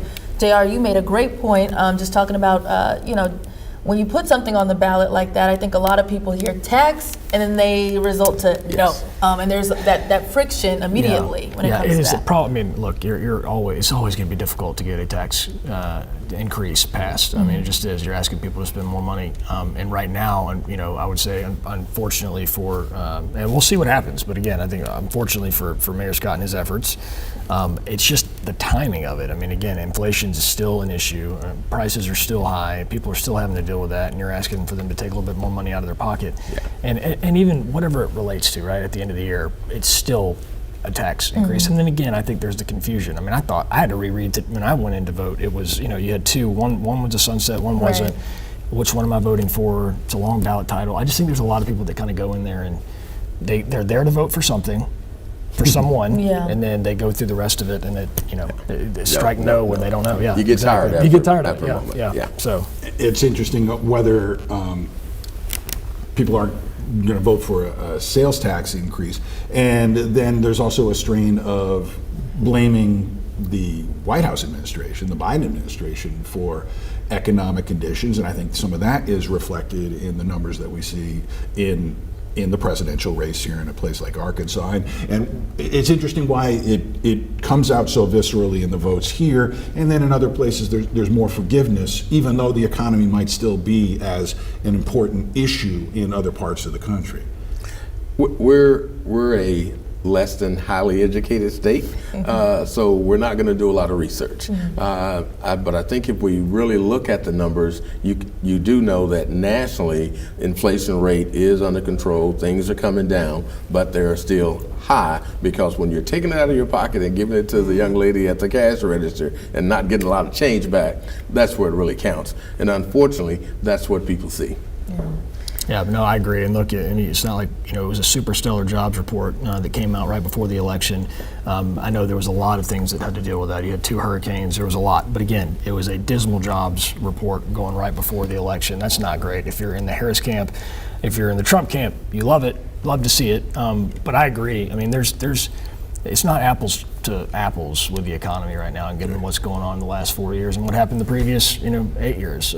So I think that I agree. Not everyone does their research. The issue, I blame Twitter or X or Facebook,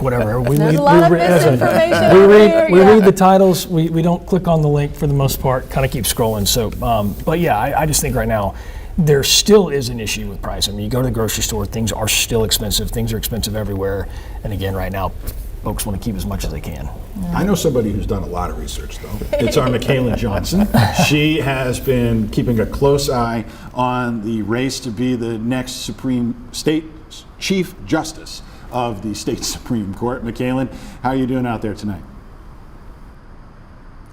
Hey there, Rolly. We're doing good. We're still here live outside of the Arkansas State Supreme Court. And as we've been checking in with our team across Central Arkansas about those preliminary votes that are in. So let's go ahead and check in with where we are with this Chief Justice race. So 25% of precincts are reporting here in Arkansas. And right now, Justice Karen Baker seems to be taking an early lead with 52%, and Justice Rhonda Wood slightly behind with 48%. So of course it is early, and so those numbers could change, but this is kind of similar to what happened in the primary back in March. Karen Baker had a slight lead with just less than 2,800 votes, and Justice Rhonda Wood was just behind her with those votes too. And so that brought us here to this runoff election between the two. And like you said, Rolly, they are battling to see who is going to become the new Chief Justice of the Arkansas State Supreme Court. And if you've been with us throughout our election coverage, I've told you exactly what a Chief Justice is and what their role is on the court. That is the highest seat on the court. They are basically the CEO of the State Supreme Court. They're going to be handling the budget, which is more than $50 million. They're also going to be delegating over more than 400 employees and staff at the administrative offices of the Supreme Court. So that's what the Chief Justice will do. But as for what happens after this race, and once we do have a declared winner, we will know that the person who doesn't win, unfortunately, will still remain on the court, actually. So there's no worries there. And the person who does not win the Chief Justice, both of their terms do end in 2030, so they will be on the court for some time. And who does get the Chief Justice seat. Now that leaves a vacancy on the court that will have to be filled by Governor Sarah Sanders, and she has actually touted having the first conservative majority on the court. And now this election of who will become Chief Justice, it won't really lean the court any other way. It'll just deepen that conservative majority to 5-2 whenever she gets that appointment. But yeah, so we're following these results. It's around 25% right now. Justice Karen Baker in a slight lead. That is, of course, possible to change as the night continues. But we're going to be here for the rest of the night. But for now, reporting live from the Arkansas State Supreme Court, Michaela Johnson, back to you. All right, Michaela. We've got another call to make just in from the Associated Press and CBS. Rick Crawford will hold on. Arkansas House District number 1. And not a lot of a shock there. You know, we see the incumbent candidates just faring well tonight, not going against, you know, what we might have expected just with the history, you know, here in Arkansas. But yeah, just waiting to see what the rest of the districts look like. Currently, 4 of the seats are Republican, you know, so. One of the stronger Trump supporters in the congressional delegation in this region, and that counted for a lot, as he now has a large section of the state that he represents. Yeah. As you were mentioning, growing up, Northeast Arkansas was rather concentrated. Absolutely. It's way more than Jonesboro at this point. Right. Yeah, absolutely. And look, I would say, I mean, just on a, you know, nonpartisan basis, you look at the 4 members of the House from Arkansas. I mean, they've all been there for a minute now, and if the Republicans are able to take back the House, I mean, I think it's really great news for the people of Arkansas. They're all in a position to be in a position of authority, everything from ag to financial services. Same thing in the Senate. If Republicans take back, you've got you know, Senator John Bozeman, who's in a great spot to be chair of agriculture, our state's largest industry. I mean, so I think just you know, we talked about Bruce Westerman, you know, chair of natural resources. I mean, those are really great positions for us to have as constituents at the federal level, for sure. So leadership positions perhaps in the offing for them. Still awaiting calls on the race between French Hill and Marcus Jones here in Central Arkansas, as well as Womack and 2 challengers up in Northwest Arkansas, a part of the state that is changing as we take a look at the latest results as we've got them in right now. And it looks like District 2, I mean, Marcus Jones putting up a pretty good showing tonight, just with the 47%.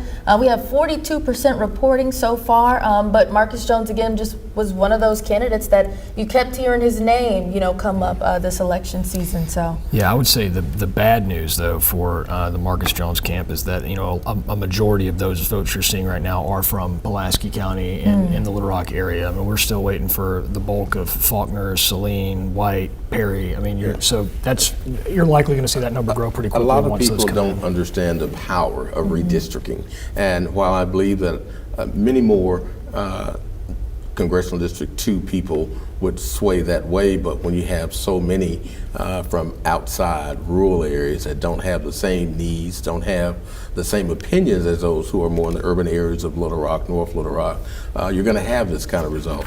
I remember way back, you know, I've got a little gray hair, so I can go back to District 4 when it was solidly Republican, and we had a Democratic candidate who ran against that solid Republican. He was on appropriations and everything, and she came within a titch of beating him. But the next time they put Mike Ross in, and Mike Ross then ended up serving several times. So the change happens. It takes a while. I'm just really proud of the work that Marcus Jones has done to have this race like this. And to be quite honest, I don't think that District 2 will lose tonight. I think they're going to win because when you remove your partisanship, you've got to recognize what a person is doing, and I don't have a problem saying that. It's interesting, you mentioned the redistricting. It took pieces out of Pulaski County, but left Saline County intact. And Saline County is going to be an interesting place to watch tonight. Yeah. It's a place that, like a lot of suburbs in America, has the potential to perhaps purple a little bit as more Democratic, urban Democrats move out to suburban areas. And yet it is a very established, deep red place, that so much so that it's been like the ground zero for inter-Republican party fights at this point between staunch Republicans and more moderates. So Saline County is an interesting battleground for perhaps the direction it goes in the next couple of elections. And you say fights, you mean literal, right? Literal. People coming to there was one or two of those. Listen, I agree with you. I do think, though, that, I mean, you know, I would argue with you more. So I think Saline has been pretty consistent. I mean, we you know, I work, my business partner John Gilmore is a pollster by trade. We do a lot of polling, and so you see that, you know, so the bellwethers for that district are usually Faulkner and Saline County. You know, I would make the case at some point, right, that Faulkner and Conway, the fact that it continues to grow like it's growing, may seem to turn or get a little less Republican. But right now, I mean, there's not, you know, one vote being tallied yet in Saline, not one in Faulkner. That's going to be really big for Congressman Hill, and so you'll see those numbers separate. So it will be interesting. I agree with you, especially as folks, you know, start moving into Central Arkansas, and we're seeing more and more of that. Another important call to make. This one not so tough. We've got the issue 1 passing for almost universal acceptance of this idea of expanding the use of scholarship lottery proceeds to go towards trade and technical schools in the state. Asking my producer for a repeat, how far off are we from, or about 3 minutes out, I think, from rejoining the folks from CBS. So again, we talked about this earlier. It seemed like this was going to be one of the easiest calls to make all night. Yeah, and Charles, you brought up a good point earlier, just saying that supporters of issue 1 just feel like it's kind of time that we open it up for, you know, trade schools, vocational schools, and just opening it up to non-traditional routes when it comes to education. This vote in issue 1 is a reflection of who we are. They understand that students who want to get a quick job skill or trade and want to get into the workforce, that's what we're composed of. You know, we're not a New York or even a Washington, D.C. or a place like that. We're Arkansas, and we're a rural state. We're going to remain a rural state, but we have different opinions. And some of our young people and the older people respect the fact that if you can get dollars to go to a trade or vocational school or 2-year school, then that's what we need to do. And again, much clearer in the language when it comes to issue 1 in terms of all the other issues. So. Yeah, no, I'm really pleased to see that happen. I know you are for sure, and I think that's exciting for the state of Arkansas when you start kind of getting that tailwind behind something as important as this. All right, let's pause for just a moment here on THV11 Plus as we rejoin our broadcast audience.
Thank you for joining us here on election night as we keep an eye on all of the close races that we've got here in Arkansas. One of them, the District 2 congressional race. Rebecca Brown joins us there with the Democratic Party and challenger Marcus Jones. Rebecca, what can you tell us?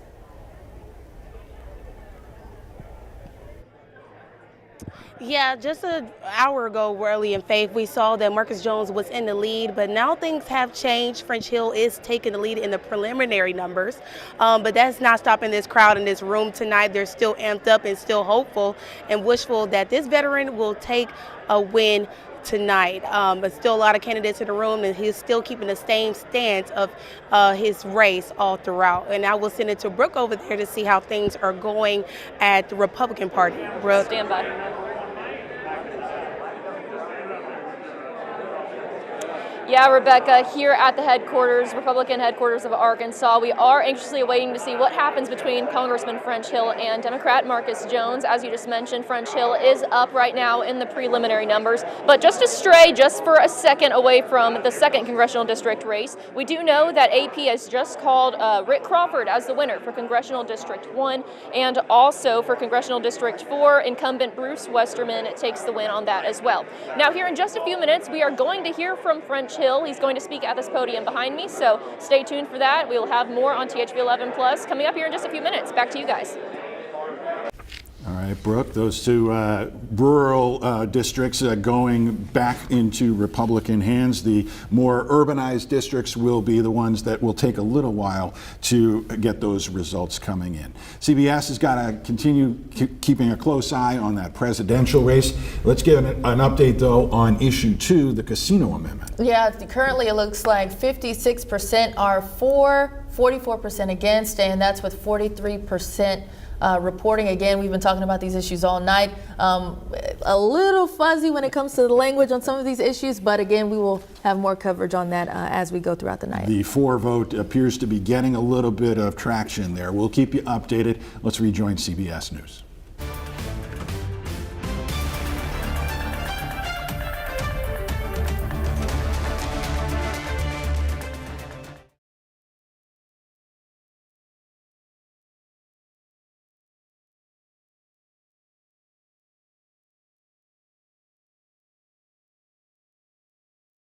The judge is for. The county judge is in favor of the casino. Yeah, I think there's been a lot of change.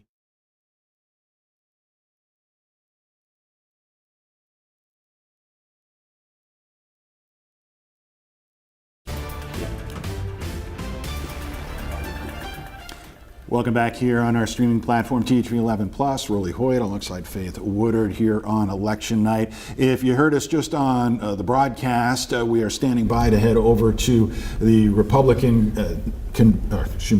headquarters here in Little Rock, where we're expecting to hear from Congressman French Hill, joined by our panelists, Charles King and J.R. Davis, as we await that speech from a notable lectern, a very familiar piece of furniture that he'll be addressing the audience from there. But he hasn't had this race called for him yet, but I imagine we're going to hear some confidence from him at this point. Yeah, like I mentioned before, I mean, I think the bulk of what you're seeing right now is out of Pulaski, mostly Little Rock. You haven't seen any votes come in from Saline or Faulkner. I'm getting some reports that Faulkner was big. The numbers are going to come in big for Congressman Hill. So again, I think once those numbers come in, you're going to start seeing a pretty rapid gap between the two candidates. On your other screens right now, you're probably getting a whole lot of notices about another slate of states as their polls close, including Arizona, which is going to give us a real big indication in those battleground states of how that presidential race is going to go. Depending on the different phones that we're looking at here, gentlemen and lady, I've got 210 for former President Trump to 108 for Vice President Harris, but that is with Pennsylvania, Michigan, and Wisconsin all leaning toward the vice president at this point without any calls made, including Iowa as well, which was not expected to be leaning toward or even close to being a call for the Democrats tonight.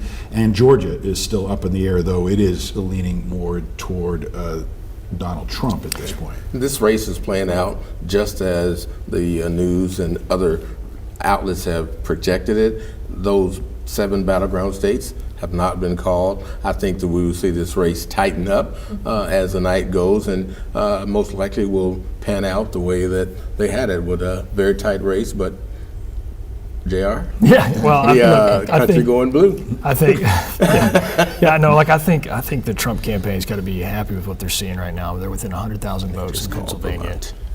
What'd you say? They just called Vermont. Vermont, yeah. Montana, I'm sorry. Montana. Yeah, so the expectation there is if I'm the Trump campaign right now, we are within 100,000 votes in Pennsylvania. I think that's where you want to be. Because again, if you look back, I think he was 1 million down before they started taking on some of the election day votes, right? So he's within striking distance, and you're seeing him within striking distance in Michigan, in Wisconsin, and then you start looking at the Senate races, and I think that's where you're going to see, when you talk about a bellwether, where are these Senate races going? And right now we've got Ohio, Moreno over Brown right now. It's incredibly close there. Michigan, it's with, that's when those 6 points, but then you got a 1.5 in Wisconsin. I mean, I just think you go down and look at the Senate races and how the Republicans are performing, and I think that's going to be indicative. Trump's not going to do any worse than that. I can tell you that. And so I think that if you look at where we are right now in the Senate, Republicans got to be feeling good right now. It's a long night. And we're not going to know anything for a really long time. I think probably both campaigns feel good about have a path in their head that's still open. But I would say there's nothing on here right now that makes you worried, except for maybe Iowa. That's just very odd to me. But yeah, the vice president is leading right now in Iowa, so that's it's leaning blue. Let's take a look at some of those, hot button issues that some of the candidates have been just talking about over the last few months. We know that gun safety, even when it comes to the THV11 viewers, they're saying that gun safety is top of mind, immigration top of mind, education, but particularly when it comes to Arkansans. When you say gun safety, we are a more conservative state. We have a lot of gun law-abiding citizens here. But when you say gun safety, it really is kind of like a buzzword these days, where people really just take issue off bat. Yeah. So let's talk a little bit about that and just how we kind of see that faring in when it comes to the ballot and voters, and how we see some of these candidates perform. Well, it was interesting in the presidential race with Governor Walz putting himself out there as a hunter, yet trying to walk that line between being a law-abiding gun owner versus what you do for gun control, which is, I think those are the words that really set people off. Yeah. Can we read anything into the results that we've seen so far, into how that issue is playing across the country at this point? Well, I think Faith is absolutely right. The gun issue is huge in Arkansas. I'm a gun owner. But I will tell you that I think that, again, as the demographics in the state changes, we'll see a small change, a slow change. But right now, from a standpoint of the Democratic Party, if they're not trying to do what Vice Presidential candidate Walz did, then we're going to have a hard time in a place like Arkansas. I think it's about messaging. I mean, I think we saw sort of a similar thing on climate change. What do we call it now? It's, you change the verbiage of it, and people sort of come around. I think gun control obviously scares a lot of people. Gun safety is a little bit different. Arkansas is a red state. We're a Second Amendment state. I think there are, I think there's a lot of distrust there about, what might the federal government do with your guns, right? I mean, I think that's something that has to be tackled at some point as far as messaging goes, because there's a lot of distrust, and for good reason. I think people are just, they worry about that. And so I think when you talk about common sense gun safety measures, maybe voters are a little more open to that. But I think it's going to take some time to work on that messaging a little bit. So. Yeah, I think that who controls the narrative? Right. It's kind of like the issue coming into tonight's election was that there's so much unfairness in the election. But as we saw today, and leading up to today, it was more of foreigners trying to do bad things, as opposed to either Democrat or Republicans trying to do bad things. But if you listen to that, people just believe that it's either with them or us that's doing the bad thing. So we've got a lot of learning to do. I would just encourage voters to take the time to become more educated as we move forward, because this is not going to decrease. The negative campaigning is not going to decrease. The people changing sides of pro or con on guns, that's not going to change. But people need to educate themselves. And not to bring it back to LEARNs, but I do think it's important, when we talk about such a big piece, not about the vouchers piece, but just about what, we talk about gun violence in schools. It is a very big issue. And I think a big part of that bill that was agreed upon by, both parties in the legislature that was good is to put more funding in for school safety measures and mental health services, I think on that part. Now, I know those two things as far as gun violence and those things go, but we've seen so much of that over the years in our schools. Parents have to be very concerned about that, and I think that was a good step, a bipartisan step, because a lot of Democrats and Republicans were on the same page with that piece of the bill. So I thought that was a nice step Mental forward. health is important. Yeah. I don't deny that at all, but I don't think that very many people who are doing this are people who are in dire need of mental health. I think they're in dire need of just some good morals, if you would. And I know we could probably do a 30-minute special.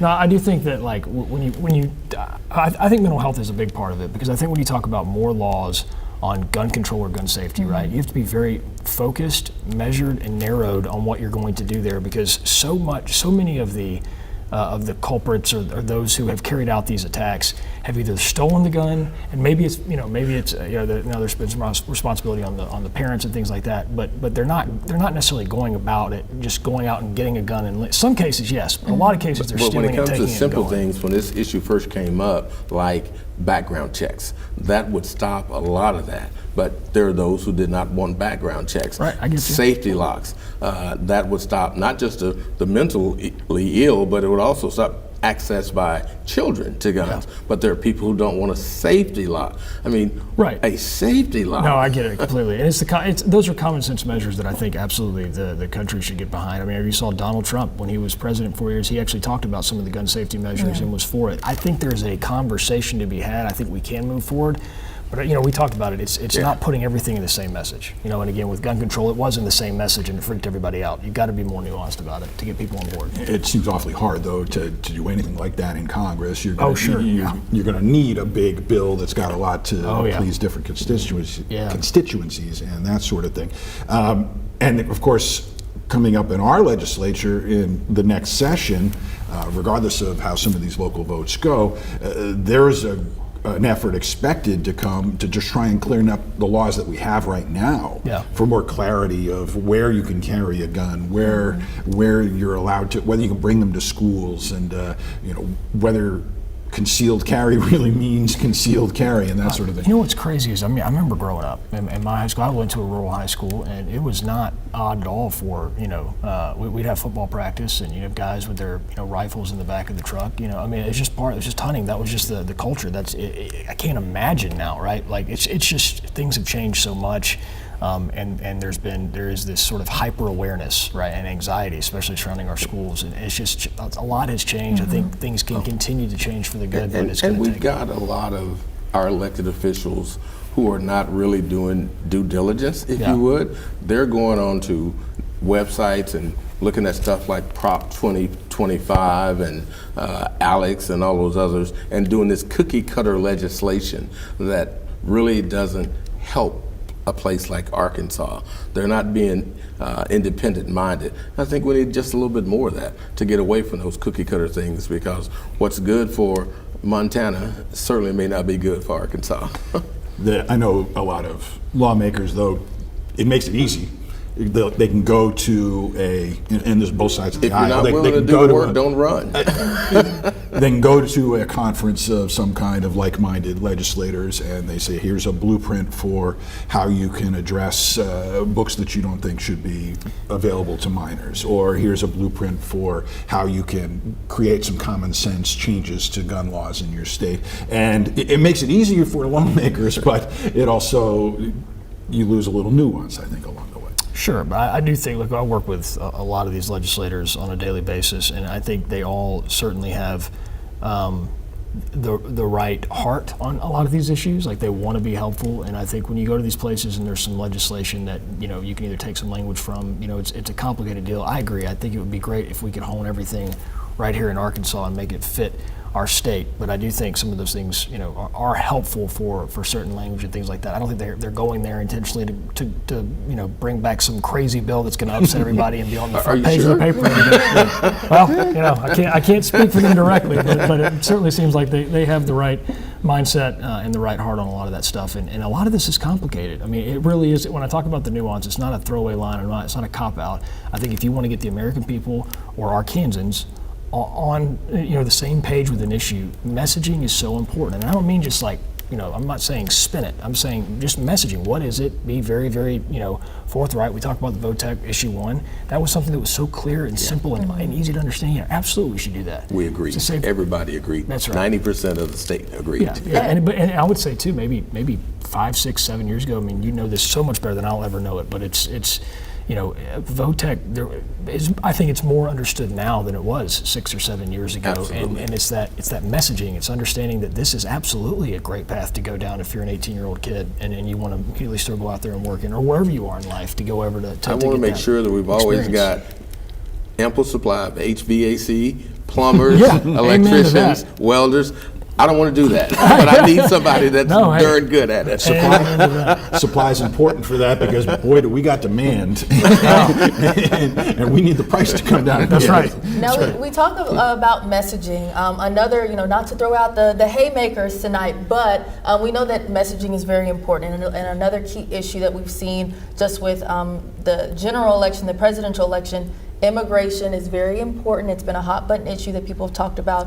And we've seen a lot of rhetoric when it comes to just immigration and a lot of those buzzwords thrown out there. So what are we seeing just when it comes to immigration and just, voter turnout with a lot of people just wanting to make their voices heard on the Republican front and the Democratic front? JR, I'll let you take the lead. Thank you so much. I think, obviously immigration has been an issue for so long. I remember my first presidential election that I got to vote in was, 2004. It was George W. and I know, right? It still feels so long ago. But immigration was a big deal then. Immigration has constantly been a big issue in U.S. politics for as long as I can remember. And I think now it's certainly, especially with these border states, it is a problem. I think, and the Biden administration, they've admitted as much. Especially early on when they undid a lot of executive orders. I think a lot of it was just contempt of Trump, right, and just trying to get rid of a lot of those things. It did muck some things up, and so they've had to go back and try to fix some of those things. Donald Trump has made immigration and border security a cornerstone of his campaign, and he's never let up on it. And so, I think there's a sort of peace of mind to be able to say, like, if you want to come into this country, come into this country, absolutely, 100%. We are a melting pot of individuals. Like, absolutely, we want everybody to come.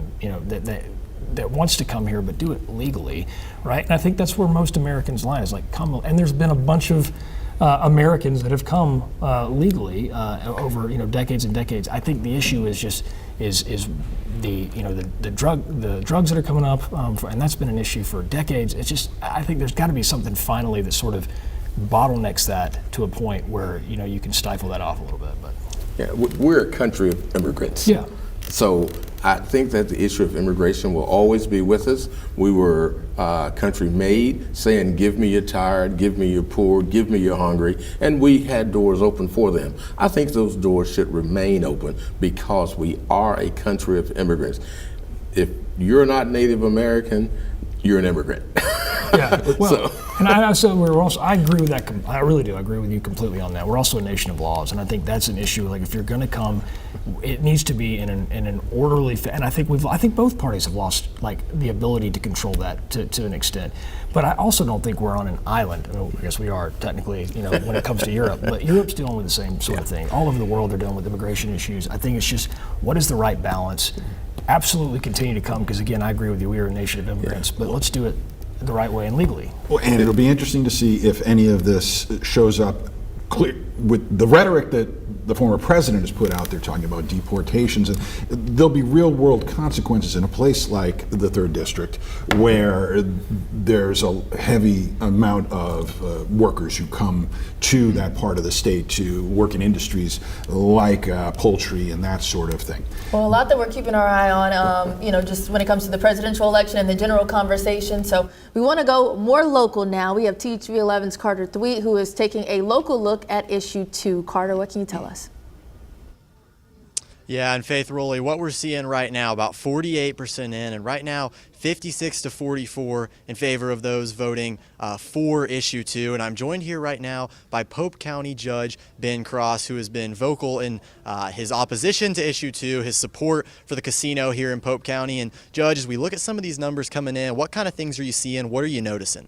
Well, the main thing is Pope County numbers are finalized, and so it's a definitive against issue 2 in Pope County, which to me signals what the mayors, the councils of our county, the JPs have been supporting all along, is the fact that Pope County has made a definitive statement tonight that they wanted this resort, they want the casino to come here, and by a definitive margin of several thousand more than the last election, they voted against issue 2, which means to support the progress and the jobs that were to come here. So I'm, that to me is affirmation that what we've tried to get across to our constituents for the last 6 years was realized tonight. And the irony of it is the other side wanted a local vote, and the local vote was had tonight, and it said Pope County residents wanted this resort to come here. Yeah, and if these results do hold, and again, we still haven't even seen 50% of the vote in, so still a ways to go. I'm curious, because I don't know how much you've talked about this. If these results did hold, issue 2 passes, would you continue to push for casino? What would come next? I can't speak on behalf of the operators, but, it's definitive now and in the vote that Pope County desired this project. And so I don't want to speak to the irony of the fact that the state may have been, passed with smoke and mirrors, but the fact is that that local vote, as it stands now, showed what we were going to bring here, and I don't want to speculate as to what will happen next, but again, like you said, 50% of the vote's still out there to be counted. And that's the kind of the last thing I want to ask. Like we said, still a long ways to go. Do you still feel optimistic? How are you kind of feeling at this point in the night? Cautiously optimistic. I mean, we're seeing the votes come in. There's still some large vote centers, populations to come in from larger counties, and so we always stay till the last vote's counted. Absolutely. Well, Judge Cross, thank you so much for taking the time. And as we said again, currently 56-44 in favor of issue 2, which would mean no casino here in Pope County, but less than 50% of the vote in. So we're going to continue to keep you updated. For now, in Russellville, I'm Carter Thweet, THV11 News. Back to you. All right, Carter, thanks so much. It is interesting. This question has been framed as it's topsy-turvy. If you're for it, you're against having that casino there, and that's because the vote 6 years ago in Pope County resoundingly said, no, we don't want the casino here. When you put millions of dollars on the table and a tribe comes in and says, I'm going to build you a nice resort, all of a sudden that vote flips around, and yet the language of the issue has flipped around completely. Yeah, no, and it's very interesting. I mean, you've got, I listened to Judge Cross there. Pope County right now, according to some of the information coming in, it looks like it's about 13,000 votes against it, 10,000 for. So again, you've got the county that's now, I would say, overwhelming to a certain extent. They want to keep the casino. So the irony is, again, it was thrust on them by the state, 74 other counties, and now 74 other counties may take it away. So in an attempt to continue to get clarity, now will Pope County be allowed to vote yes or no, just Pope County? And that's, I don't know the answer to that. My understanding is if issue 2 passes, then the Constitution then says there's no forced casino anymore. It's a licensing, but technically like a licensing type. There's 4 casinos it created, or there were 2 it created for, and this would pull the one out of Pope County. So yes, and the irony, I don't know if, and the reason I say I'm not sure, I don't know if there's there's a remedy if you could do something like that. Well, I have no idea what goes after this, but it's just the irony is, exactly. And the irony is, and you look at the ads that were running too, especially the ones that were for issue 2, very confusing. But the ones that were for it, they use the local control, right? And that is a very powerful message. Like local control, absolutely, we should be able to decide. But to your point, it's like they may not be able to get to decide. The This may results, be it. local control is not what the state is saying That's in right. its vote That's right. tonight. That's right. But twice, that's crazy. It's everybody said, yeah, Fort Casino sounds like a great idea back in 2018, and Pope County was there. Look, we don't want this. Please count us out. They had a separate ordinance that they voted on that said, can you please give us a vote? It was a non-binding ordinance. And then they also had a mayor right there in Russellville who said, if you elect me, I won't sign off on the required letter. And all 3 of those votes said that those people who voted that year didn't want the casino there. And it's been that tent pole that the 4 issue 2 people have relied on. But in those intervening 6 years, a very powerful casino operator came along and said, here's $400 million and I'll make you an 18-story hotel. I know 2 cities that are pretty happy tonight, Pine Bluff and Hot Springs, and West Memphis. Oh, absolutely. Now, you're right. One thing we haven't talked about as much up here is issue 3, which is also pretty dicey. You might have seen it or heard about it. But issue 3, medical marijuana expansion. But as we know, you might have seen it on the ballot, but that gets dicey as well. Those votes won't count. Yes. We've had these in the past pretty regularly where there'll be something that the Supreme Court or some sort of entity takes the vote away, but the thing's everything's been printed, so we see them. It'll be interesting to see if anybody does count those up or if anybody does any polling to get an idea of whether or not there was an appetite to expand medical marijuana in Arkansas to basically pretty close to recreational at that point. It would have been so wide open in terms of how much you would have been allowed. I will tell you that my experience as an election commissioner, they will have to give those numbers. So whether people vote or not, whatever it comes out to be, they'll have to share it with the public. Interesting to see what that looks like too. I mean, I think the state, I think it was, what was it, last election, I think it was a bit of a surprise that attempt failed. I think the state's going that direction. I would have been curious to see what happened if it did make it on the ballot where it would have been counted. To see, just again with you talk about money pouring in for an issue, that would have certainly been one as well. So it's interesting. Again, we talk about where we're looking at 7 to 8 issues at the beginning of all this, now down to 2, and it's just remarkable how they just one after the other just it's a slow death. So and one of them might take all night to figure out at this point. That's true. Before we rejoin CBS, let's see if I can get our producer to join along with me as we kind of recap where we stand in Arkansas. We just talked about the numbers that we've seen for issue 2. Issue 1 has passed resoundingly, so there will be available people to go to Voc Tech schools. There we go. I think my microphone just came back in there for you. But there you see the current numbers that we have for issue 2. We've also seen 2 House races called in favor of the incumbent Republicans, both in District 1 and in District 4. We await numbers for Districts 2 and 3. And of course, following the presidential election, the chance and potential for history to be made today, but we will again just wait and see how those numbers fare. We still have a lot of numbers that are yet to come in from the West Coast, so we will continue to keep you updated as those numbers come in, just to see how the presidential election turns out tonight. So a little housekeeping here. We appreciate you joining us on THV11 Plus. We're going to pause for just a moment and allow CBS and our broadcast coverage to join over the air, so stick with us.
Thank you for trusting us on this election night. We've got a quick break from the presidential race and national stories for a check on how things are going here in Arkansas. One of those, the congressional race with French Hill and Marcus Jones. Brooke Buckner has the latest there. Brooke, what can you tell us? Yes, Faith and Rowley here at the headquarters. We are anxiously awaiting those results to come in for French Hill, the incumbent. I hear cheering. It seems like he may have just walked into the room. Yes, he did. He just walked in. We've been waiting for him to show up for the past 20 minutes or so, and he's about to go to the podium behind me and speak more. So with that being said, I'm not sure which direction from our producers we would like to go with this, but we're going to go to Carter now in Russellville. He's covering issue 2. So Carter, tell us what's going on where you are. Yeah, well, we're here in Pope County, as you said, tracking issue 2, and currently we've got about 52% of the vote in, and right now it is 56-44 in favor of issue 2, which would mean no casino here in Pope County. But what's interesting is the county judge is reporting that Pope County has voted no on issue 2, which would mean they wanted the casino. And so you can obviously see how that would be interesting. If Pope County says they want the casino, but the state votes yes on issue 2, which means no casino, there could be some controversy there. And so we're going to continue to follow this, but again, statewide, still a long way to go. 52% of the vote in, currently 56-44 in favor of issue 2, which would mean no casino here in Pope County. And in Pope County, I'm Carter Thweet, THV11 News, sending it back to you guys. All right, Carter, thanks so much. It has been fascinating to watch how things have gone up there in Pope County and across the state when it comes to issue 2. But we are going to stick with our coverage here on air as Congressman French Hill. That race not yet called, but he has taken the podium there. Let's listen in. The Republican Party didn't have a nice headquarters like this. We have this headquarters. We have these constitutional officers in our state. We have all 6 of our... Okay, we are going to move back over to THV11 Plus. That's where we will be able to carry all of French Hill's remarks. Back to CBS now.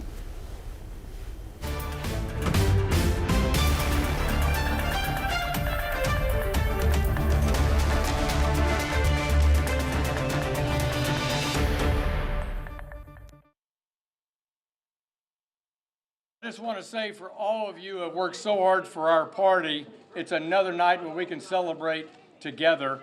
And so Martha and I want to start out by saying thank you for all the volunteer hours, all the political contributions, all the faith in our political process that we can elect good leaders that will help drive our state forward in the right direction. You know, 60 years ago in 1964, President Reagan gave his amazing speech during the Goldwater-Johnson campaign, A Time for Choosing. And every 4 years we think about the importance of our country coming together in a presidential election. And once again, America's come together with that idea that we are the last best hope for our earth. Because America is an idea. It's not a place, it's not a thing. And I'm always reminded by that same president, then 40 years later, President Reagan, when he talked about in his farewell speech that you could move to America from any place in the world and you would be an American. If I move to Japan, I'll never be Japanese. If I move to Germany, I'll never be German. But any person from any place in the world can come to this country and become an American. And what an amazing premise.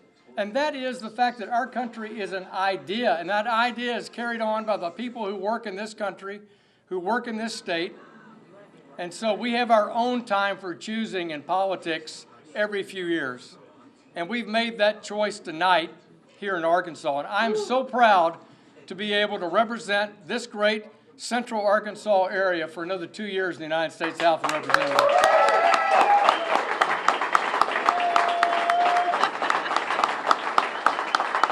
As we go back to Washington, we've heard the message loud and clear. Take actions that reduce the punishing taxation on the American people from the worst tax of all, inflation. Because we don't get to vote for inflation. We don't get to debate inflation. Inflation's brought about by bad policy. Whether it's too much spending by the Biden-Harris administration or bad policies at the Federal Reserve. It crushes and hammers the American people. So that's the first thing I've heard in this campaign. Secondly, what about public safety and what about a secure border on the Southwest? So we are going to secure the border when Congress comes back in session. And finally, and maybe most importantly, and maybe in a confused way around our country, is that we don't send a mixed message to America's allies abroad, like Israel, or America's adversaries abroad, like Russia, Iran, the terrorist community, China, North Korea. The Biden-Harris administration has been sending that mixed message. We want to send a firm conviction. We stand with our friends and we stand against our foes.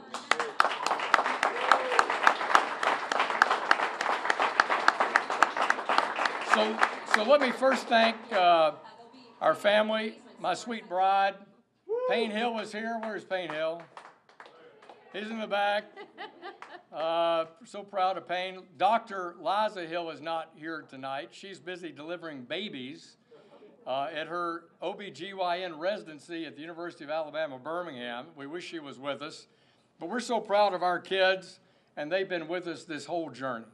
So first, I say thank you to the support I get from my family in the mission that I have, and every political person has to balance that on a regular basis. Secondly, Judith Goodson, my campaign chair, Warren Stevens, my finance chair, Drew Martin, my campaign manager, Ashley Wells, my finance director, Brooke Bennett, my chief of staff, Missy Rickles, who's been such a great help, Colonel Todd's down here in front, who's been such a leader for veterans and supporting of my work, and everyone who's made our campaign work, and everybody who's made the district committee and district staff work.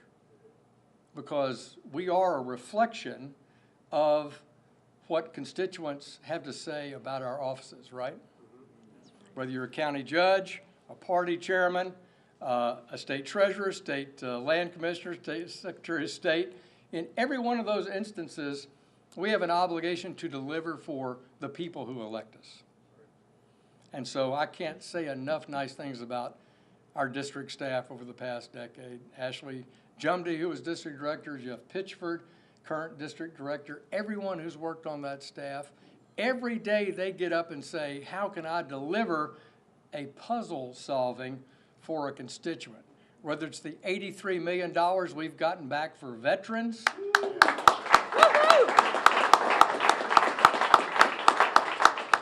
poor Maha Worthington, who doesn't want her name mentioned in public because someone at 10:30 tonight will text me saying they don't have their passport and they need to leave tomorrow, or Hunter Sadler for the IRS, or Reagan Sharp on a grant, or anything else that comes before our office. We're there for our constituents, and all of you need to know, all you have to do is just reach out at hill.house.gov, or as Tim Griffin might do, and I'm not going to give his cell number, I'll give you mine, 501-580-4297. We're here for you. Thank you for supporting me. I'm proud to represent you for 2 more years.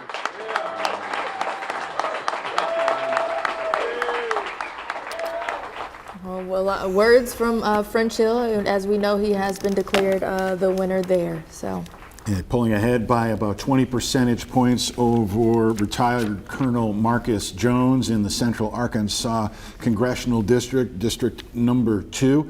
So that is 3 wins tonight for Republicans, the incumbents in the House of Representatives on Capitol Hill. Still waiting numbers from Northwest Arkansas, where Steve Womack has 2 challengers up there. Let's go hyper-local now, though. First, I'll reintroduce our panelist here, Charles King, who is from Southeast Arkansas College. CR. I wanted to give you a university title. And J.R. Davis, a Republican consultant and former press secretary for Asa Hutchinson here in Arkansas. We're about to get hyper-local because there's some change coming in Pine Bluff after their local elections this year. I'm real happy for the new mayor there. Mayor-elect Vivian Flowers. The Flowers name goes way back in Pine Bluff.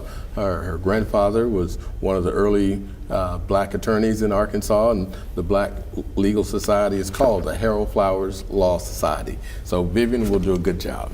Yeah, you know, I've always enjoyed working with her in the legislature. She's always been really enjoyable to work with, and that is quite the margin. I'm just looking at that, I'm like, is that 88 to 12? You don't see the. Well, so Mr. she's Finley, got a mandate. I he's think, not from Pine Bluff. Right. And Oh, he's everybody not, knew yeah. that. Yeah, Okay, he gotcha. moved in, you know, bought From some property. Utah in 2020. I Oh think. wow! Yeah. Well, I know that's very exciting for Pine Bluff for sure. And replaces Shirley Washington, who kind of had done a decent job, but Pine Bluff's turned into a place that there's been a couple rival factions, I would see. Well, between that's been the history. Yeah. But I think Vivian will move beyond that. So we're going to let that be in the past and move forward. And this is not Vivian's first round when it comes to politics. This is That's her. She was serving her 5th term as the Arkansas State Representative, so very familiar when it comes to just being in politics, being community oriented, and you see her very active in her community. Yes, she's a hard worker. She's a hard worker. Very hard worker. She's got the personality too to do Yes. it. I mean, she really does. And I think that there's some exciting things going on in Pine Bluff. I mean, you've got the new high school that I know they're working towards. I mean, there's a lot of Saracen. I mean, there's just a lot of exciting things going on there, and I think she'll do a really, really good job. Downtown Pine Bluff has really, it's got a lot of fresh dirt, if you would, a lot of construction going on. I think the community is, in a lot of ways, coming together, and in a few years, we'll see them go back in the direction they were before, to be a community to compete with. Now, one of the things that Flowers says she's running for is to, quote, put my experience, relationships, and commitment to work for the people of Pine Bluff and against our challenges. So a lot of potential there. So It also touches off a bit of musical chairs. We talk a lot about both the constitutional offices, the Secretary of State is running for treasurer, and a lot of moving pieces when it comes to the Republican side. But in this case, some safe Democratic seats are going to new names now, Yes. because of these new jobs for people like former Representative Flowers, now Mayor Flowers. So it's interesting that we're seeing a younger crop of, and they're mostly African Americans and blacks, where do they stand right now in terms of generating fresh blood for the Democratic Party in Central Arkansas? Well, I think that we saw a almost shift. 3 weeks ago, people were saying that 25% of African American men were going to be voting for Trump. But if you look at the results tonight, after they got out and started really working hard, that number was back down to its normal 10 to 12%, which is probably where it should be. But the young people, especially down in Pine Bluff, because that's a whole new crop of leaders there. I know that Representative Ken Ferguson is also a Pine Bluff person who fights hard for them every day. And on the other side, Senator Ben Gilmore, he works hard for Pine Bluff. So I think we're gonna see a lot of good stuff come out of South Arkansas. I agree with you completely, and we get to work with Senator Ben Gilmore and Representative Howard Beatty too from around South Arkansas, and it was funny, we talk about redistricting, and his district got a lot bigger, where he's kind of creeping back up towards that Central Arkansas area. But he's almost in Wrightsville. Yeah, that's right. Yeah. So no, but he's a terrific one to have down there, and I think it's always great for the state when you start having some of these areas like Pine Bluff, Fort Smith, places that are starting to really get some exciting things happening, and the more we see of that, the better, for sure. And I think that what's significant is that just the two that we just mentioned, Ken Ferguson in the House, Gilmore in the Senate, two different parties, yet they work together for the local area. That's right. And I think that's good. Ken Ferguson has a tremendous ability to work across party lines. Yeah, I agree with you. I've again, just had the pleasure of being able to work with some of these folks, and he's terrific. Ben's terrific. I agree with you. Being able to work together for your constituents, that's what it's all about. That's why you're there in the first place. So that's a good example of it for sure.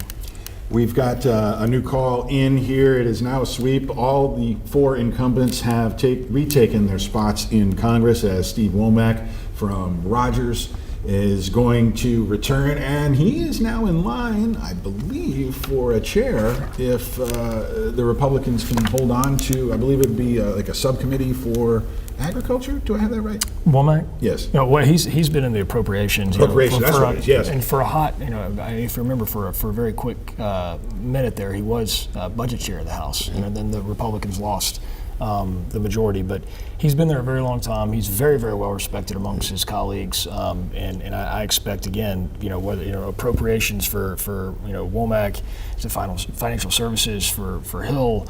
Whether it's ag or whatever it might be for Crawford and the natural resources. I mean, our Kansans are going to be really, really well represented in the House. But it'll be exciting to see what happens if they're able to keep Steve it. is another one of those guys who works across the line. I had the pleasure of working with him back when he was mayor of Springdale. We were Rogers, both under the Huckabee administration. And so I think he's going to be good. But I still look at that number and say, 10 years ago, 12 years ago, in Northwest Arkansas, a Democrat cracking the 30-plus category was unheard of. So there are slow but steady changes. Small incremental changes coming there. I was mixed up with Senator Bozeman, who's a big, who absolutely, it looks like the Senate's going to go to Republicans if you believe everything you've seen, and he will very, very likely be the next ag chair. So that's, again, a lot of good news for our Kansans. And I'll say, speaking of what you talked about, Womack for so long. I said being in that mayor, that city where we got to work with everybody, and he's a veteran. Talk for the veterans. He's a veteran, yes. Absolutely. But he cut his teeth, I think, 12 years as he was Mayor Rogers, and he's I said Springdale, but they all run together up there. But no, he's done a terrific job, and so it's good to see him back. The interesting thing the way he kind of looked upon the jockeying for different House Speaker roles during the upheaval there. At the end of the last election cycle, how he just seemed fed up with the nonsense of what was going on, of pulling out different Republican House speakers that eventually settled with Speaker Johnson at this point. But he held a line throughout that he says, I'm a conservative Republican, and this is what I stand for, and I'm in a great position here to deliver for my district, and we don't need to be fighting for all of this. And then all of a sudden, that election cycle came around, and lo and behold, you're down to like an 8-person majority to be able to hold on to power in that House. Well, I think it goes back to what Charles said. He's a veteran. He's a mayor, 12 years. It's hard to go from the executive to the House. When you're one of 435 and you're used to getting stuff done, and that's Steve Womack. He's used to getting stuff done. He wants to get stuff done. Cut to the chase. Let's get it done. That's who he is, and that's his personality. And I think that if you remember back when he was elected in 10, it was that wave, 85 freshmen. He immediately got on one of the A committees, which was appropriations, and he's cut his teeth there for a decade. And he's more than that, going up on 14 years now. So he knows what he's doing, and it'll be really good to have somebody like that in that position for Arkansas. So for now, the House remains conservative in terms of Arkansas's representatives. Really exciting to see how that fares nationally, and what we see. We're still waiting to see numbers from the West Coast and seeing how voter turnout fares there. But again, just keeping our eye on some of these races. And you guys have been on our phones and our tablets and computers following some of these votes as they come in. And we're talking fractions of percentages in some of these states. Iowa, for the longest time, there were those questions of whether that poll over the weekend was going to show a shift, but it has now been declared for former President Trump. The map that I'm looking at right now shows Wisconsin and Pennsylvania with leads for President Trump, Michigan with a lead for Vice President Harris. North Carolina called for President Trump, a battleground there. Georgia now called for President Trump.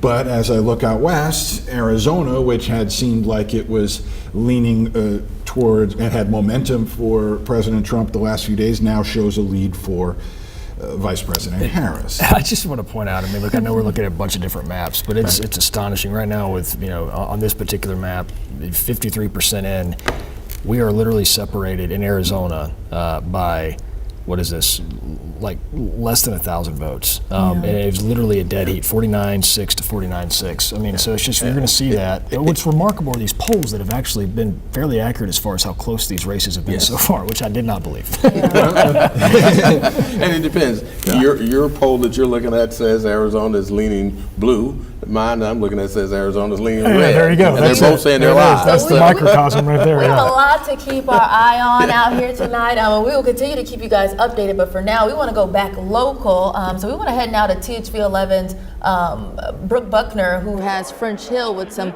remarks. Brooke, what can you share with us tonight?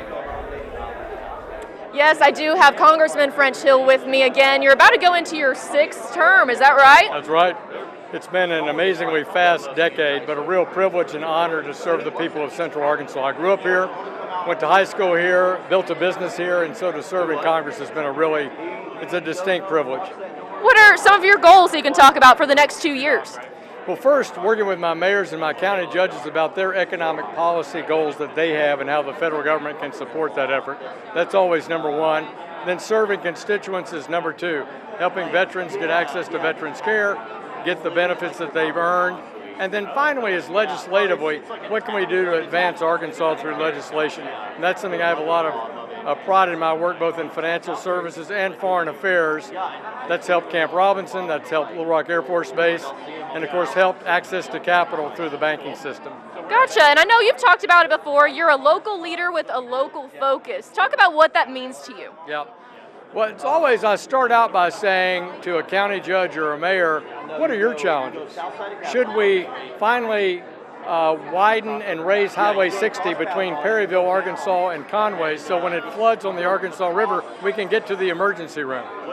A lot of basics like that. We're going to create 1,000 new acres at the port this year for economic development for the city of Little Rock, which will lead to more jobs. So that's why I believe that I'm a local leader with a local focus. I was a chamber chairman here, I was the Rotary president here, I ran a local bank, and so that's why I stay focused on my local communities. Well, any last thoughts before you wrap up your night and celebrate? Well, I'm just grateful to the voters that have selected me to represent them again for another 2 years. I'm honored to do that work and proud to serve. All right, well, thank you so much for your time, Congressman. I'll send things back to you guys in the studio. All right, Brooke and Congressman Hill, thank you so much. Let's get right over to Ashley Godwin. She's been keeping an eye on the races right in Little Rock. 2 positions on the city board as well as those sales tax votes. Ashley. Hey, Rolly, right now we're still waiting for Election Day results. I'm told from Maya and our crew in the Pulaski County Regional Building that we should be seeing those results here shortly, at least by 10 o'clock. I know they have some of those results in for some of the bigger races right now, but we're still waiting for those Little Rock numbers to come in. The early vote numbers that we have so far, we know that the at-large position 10 city director race is really close. It's against Director Joan Adcock and Blake Tierney. Now that race has been a little contentious throughout this process, both of them going back and forth. Director Joan Adcock, who's been in her seat for more than 30 years. Blake Tierney, who came in, said he was going to be a new voice, a younger voice for this generation. So a lot of talking points going on. Right now, they are just percentages away from each other, 45% to 43% with Director Joan Adcock in the lead. So we are really watching closely for that race, but we won't have any updated results until the Pulaski County Election Commission gets that next round of ballots in. So here in hopefully the next minute or so, we'll have new results for you, but right now we're still waiting. All right, Ashley, thanks so much for that. Local races there. We've just been looking at some statewide numbers and state district races for the state capitol, and an interesting pickup potentially developing in West Memphis tonight, where the GOP had targeted this area, JR, as a potential pickup. 2 retiring Democrats in West Memphis, and it appears though the vote is very, very close, that at least one GOP pickup might be taken. Yeah, I think there's a really good potential here. It looks like, the race I don't believe has been called officially yet, but it's about 26 votes separating the two. This was Milton Nix Jr.'s seat for a very, very long time, and it really hasn't. I don't think he really faced a whole lot of opposition there. This was an open seat. Robert Thorne Jr. Is a justice of the peace there. He's got a very strong family name there. He's worked really hard in this race. And so, I mean, man, you talk about every vote counts. 26 votes. If that holds, close. that's a big pickup for Republicans in that area. Well, I think that shows the resilience. That was one of the seats that the Democrats were targeting. It's too close to call, and I think that we're going to be tuned into that one for a while tonight. I agree with that. It was also a county where the folks there went to court to get more than one early voting location. That issue having to be decided by the state Supreme Court when the local election commission said that they couldn't reach an agreement on where to actually put sites in West Memphis, and when they couldn't reach an agreement, they said, fourth down, let's punt the ball, and the Democratic Party in West Memphis said, no, we want to try and fight, and they eventually did end up with 3 early voting locations in Crittenden County. Now it appears that you needed every single one of those voting booths to see if we can get a picture. We'll keep an eye on that race as well.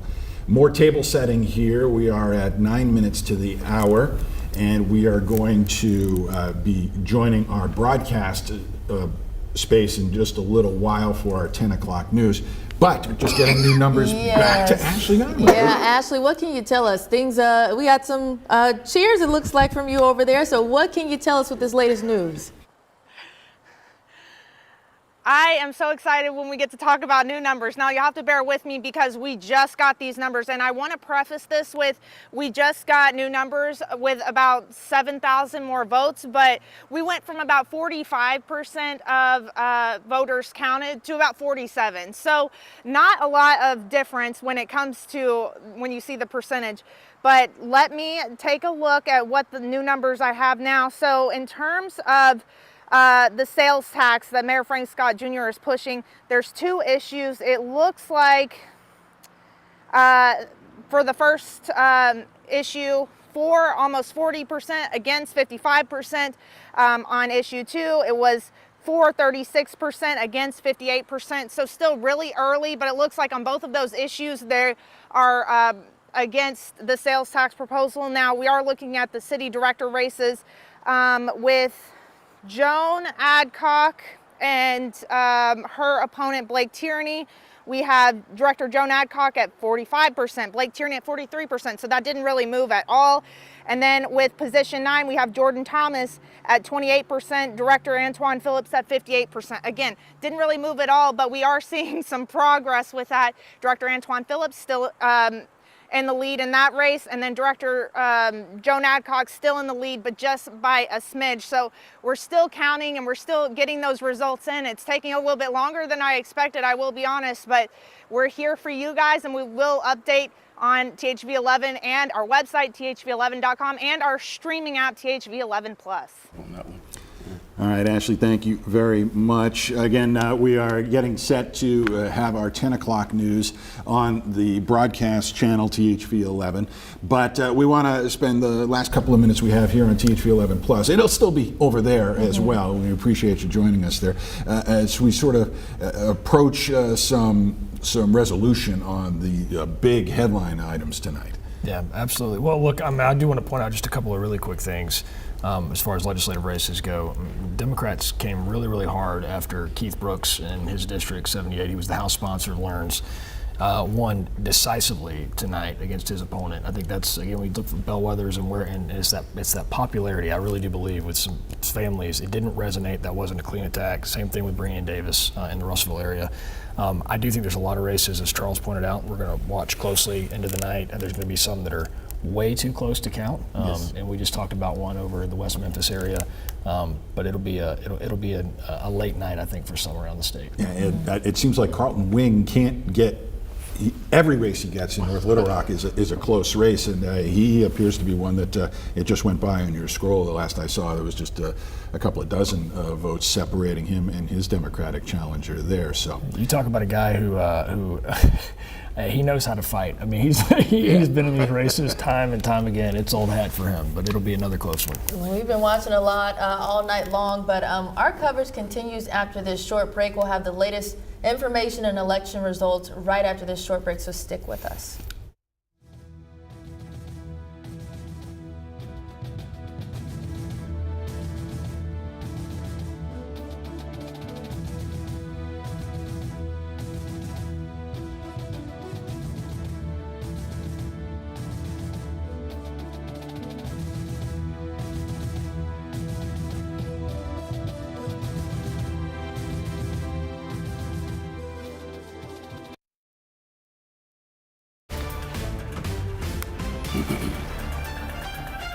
Good evening, and thank you for making THV11 your election central tonight. I'm Faith Woodard. And I'm Hoyt. We are still waiting on a presidential election call, but local results have been coming in all night. One result that came in early for Arkansas, Donald Trump winning our state for the third straight election. Republicans in Arkansas came into the day feeling confident. Those results played out that way. And one of those races, we mentioned District 2 with incumbent French Hill and Democrat Marcus Jones. We have live reporters all over the map tonight, including THV11's Brooke Buckner and Rebecca Brown. They have been keeping a close eye on that District 2 race. Let's start with the winner, the man who is staying in office from Little Rock, French Hill, and head over to Republican headquarters where Brooke is standing by. That is right. I know you guys just heard from Republican French Hill. He is the winner of the 2nd Congressional District tonight, and we just had a quick little interview where he talked about he wants to build on the foundation that he's already laid. This is his 6th term. He's been representing Arkansas's 2nd Congressional District since 2015. He was originally elected back in 2014. So some of his main key focuses he wants to focus on are the economy, national security and foreign affairs, and veteran affairs. He talks a lot about wanting to support our local veterans. So he has defeated Democrat Marcus Jones for the night. I know that's where we find Rebecca Brown in North Little Rock at the Democratic Watch Party. Rebecca, what can you tell us what's happening where you are? Thank you, Brooke. As you already reported, that AP News did call the race that French Hill did win. Marcus Jones is set to take this podium behind me shortly in a few minutes to kind of give his speech on the side of things and where he stands. We'll bring that live coverage for you shortly, but back to you in studio, Faith and Rowley. All right, Rebecca, thank you very much. That one of the 4 races that was called tonight in District 1, Rick Crawford is going to return to Capitol Hill for most of East and Northeast Arkansas. We told you about District 2. In District 3, Steve Womack will take his seat once again in Northwest Arkansas, and Bruce Westerman, one of the early calls tonight, with his victory in District 4. Here are the specific numbers. Yeah, we have 138,000 votes for French Hill. That's 80% reporting, but is the declared winner in District 2. Just taking a look at District 3, we have Steve Womack, 64% there, 148,000 in District 3 as well. So a lot of those numbers coming in. The incumbent candidates faring well tonight. Taking a look at District 4, Bruce Westerman, 145,000 votes, up against Rizzy Howard with 55,000 votes there. And again, Rizzy Howard being a from Pine Bluff as well. So as we take a look at all of those races, the incumbent candidates did very well, but the Republican House seats, it'll remain so here in Arkansas. They remain safe. We joined by our panelists here, Charles King, J.R. Davis, and Charles, we were talking on THV11 Plus earlier. There are signs of Democratic hope, light, daylight out there. You see 32% for a Democratic challenger in Northwest Arkansas. That's a great sign. I think we're going to continue to see small climbs like that. We may have to wait 6 years or more when redistricting comes around again. If there's been enough change, we'll probably get an opportunity to make these districts a little bit more tight, if you would, and then they'll open up some doors. But I think that the winner tonight are the people that got out and voted, whichever way they voted. No, I agree with that. I think that obviously, look, Republicans are having a big night in Arkansas once again, and I think nationally, when we wake up in the morning, they'll have a big night nationally too. For whatever reason, it's looking more and more like that as you start looking at these maps and the votes start coming in. In Arkansas, again, we're sending. It's going to be difficult for Democrats to make an inroad until probably the next several elections. Northwest Arkansas might be their best bet, but it's still a very, very strong Republican area. As long as Steve Womack's up there, I think it's going to be really difficult to take someone like that out that has, that again is sort of that moderate, Republican that sort of wants to get stuff done. Big night for Republicans, and so I think there's nothing really, more to say on that front as far as I know they got to be feeling good right now over the party. The Democrat in Northwest Arkansas, Caitlin Draper, quite progressive, was running on women's health care in that race, able to get to 32%. So perhaps a more moderate candidate like Marcus Jones running in District 2.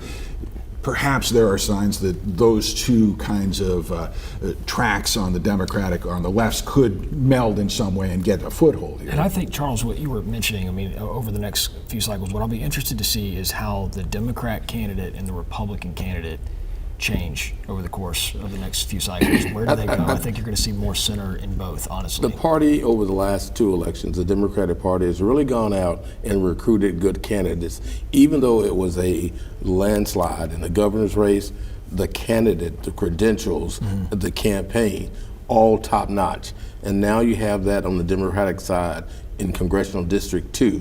So again, the slow, steady change. And I don't think that we can overlook that, because while we had it for 50, you've got it now for 12. And I was about to say, it's still early. I think they'd like to hang on to it for a little bit longer. And we've been following the House races all night, but we've also been following some of the issues that you've seen on your ballot we've been talking about for weeks. We want to head now to THV11's Carter Thweet. Carter, what can you tell us in terms of issue 2?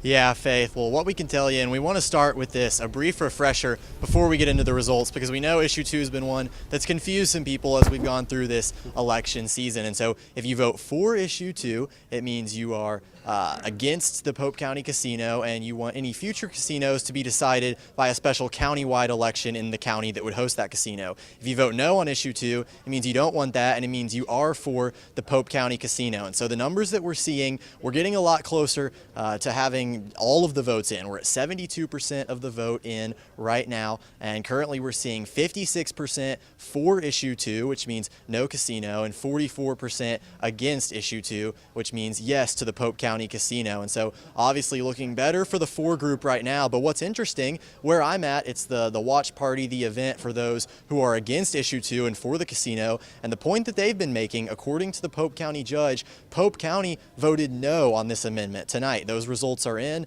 and Pope County voted no, which means they want the casino. But due to the statewide results, it looks like issue 2 could pass, but the casino wouldn't come, even though it seems like the majority of Pope County wants it. Those numbers, according to the judge, are around 56% against here in Pope County and 44% for. And so that's something that's interesting to follow, the dichotomy between the county results and the statewide results. Obviously, this race has not been called statewide yet. Like we said, 72% of the vote is in, so there still is room for something to happen, but those are the results we have right now. 56% for issue 2, which means no casino and countywide elections for any future casinos, and 44% against, which means no countywide elections in the future, and the Pope County Casino would come here to Russellville and be built. So those are the results we have right now. We're going to continue to follow this and see what both sides are saying. For now, though, I'm going to send it back to you guys. All right, Carter, well said. It's very confusing. I know. Yeah. Even Carter after, said it well, but the ballot a little dicey there. So we shall see there. And there's still 3 other casinos in the state, no matter what happens after tonight's vote. There's another issue, though, that voters had on their ballots tonight. And this one a little more clear. Let's take a look at issue 1. Issue 1 is just the expansion of the use of lottery proceeds. So that one it seemed to be a little clearer to understand. You see 90% for that. So I think the language there just a little more clear. But I want to bring in, Charles. We were talking about this earlier. It just allows proceeds to be used for scholarships and grants at vocational technical schools and technical institutes. Talk about how important that is. Well, it's very important, but let's go back first to when the lottery first came to Arkansas. The big promoter at that time was then Lieutenant Governor Halter, who pushed it across the state. No one thought that Arkansas would be a state that would allow a lottery, but it came in big, and it has shown great results for education in Arkansas. Though JR said it earlier, we're still 49th or 50th, but without these scholarship opportunities, students, especially now the two-year students, to be included in it is going to be fantastic for our young people. I agree. I think it's going to be, I really do. It's one of these things where, it won't get a lot of talk tonight, right? Because it's not, it's not issue 2, it's not some of these other races or Congress. I think it's going to be a game changer. I really do. Absolutely. I think when it's finally a resource the students can use, I think we're going to see the fruits of that sooner than later in this state. Well, it appears scholarship money is on its way to a lot of people wanting to get into trades. How much money might there be for things that you want around a city like Little Rock? There's an important state sales tax vote on the ballot in Little Rock. We're going to touch on those issues when we come back right after this.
Election Central coverage continues here on THV11. Thank you for joining us tonight. A lot of focus on Little Rock and a hyper-local sales tax question. Yeah, let's go out to THV11's Ashley Godwin, who can tell us more about the sales tax, but also has been following the city board. Ashley, what can you tell us, and what is the latest you found out?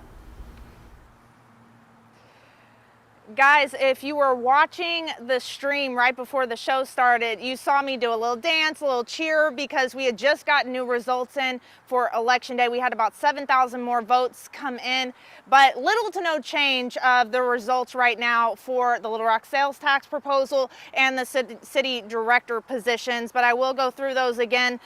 So right now we're about 47% of votes casted in Pulaski County. Now for the sales tax proposal, there are two issues that voters had to decide to bring it to a 1% sales tax. Right now, both of those issues are looking like it's against, and we're still really early. We haven't even gotten to 50% of the votes yet, but for is at 40%, against that 56%, and then the other issue for 36%, against is 58%. Again, we're still really early, but right now it's looking like voters are voting against that sales tax proposal.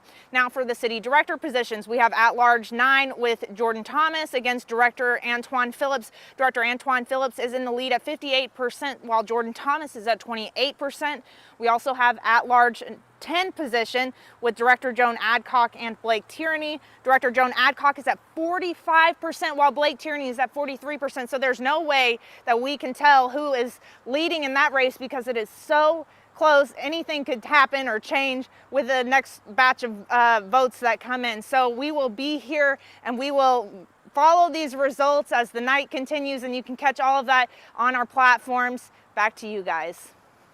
All right, Ashley, thank you very much. And very close race there. We've been seeing those numbers come in very slowly all night, so those will probably take until much later before we get a clearly definitive picture there. We also want to talk to another large city here in central Arkansas, and that's Pine Bluff. Yeah, and we know now that Vivian Flowers will be the mayor of Pine Bluff, very active in her community, 9,266 votes in Pine Bluff as she faced off with John Finley. But you know, a lot of people, you know, might be unclear, but the mayoral race is a nonpartisan position and race. So I want to talk a little bit briefly, and JR, you might talk about this, just the future of Pine Bluff. The future, I think, is pretty bright. Yeah. No, I do. I think it's got, you know, I don't know Pine Bluff very well. We've done some work in Pine Bluff, and we've really enjoyed it. But I think just given the fact you got this incredible new high school that's going in, it's really going to be state of the art, something that's I think residents there are going to take a lot of pride in, right? And you mentioned, you know, Charles, just the downtown area that just seems like every time you go down there, there's more dirt. You know, new high school, new superintendent who's a friend of mine. I think it's going to be great for the students. Then you've got both CARC and UAPB. Both have increases in enrollment. The Saracen is expanding with its new resort, hotel and resort. And then you go downtown, they're turning over dirt everywhere. Yeah. So Pine Bluff, put a smile on your face. It's exciting, and I do think that, you know, I guess now, what do we say? Mayor-elect or former representative. Yeah, right. She holds both for She'll do great in that role. She really will. So. All right, a couple other statewide races going on. We know that John Thurston is going to move his office in the Capitol from the Secretary of State's office to be the new state treasurer. And then across the mall and up at the state Capitol complex is the Supreme Court building.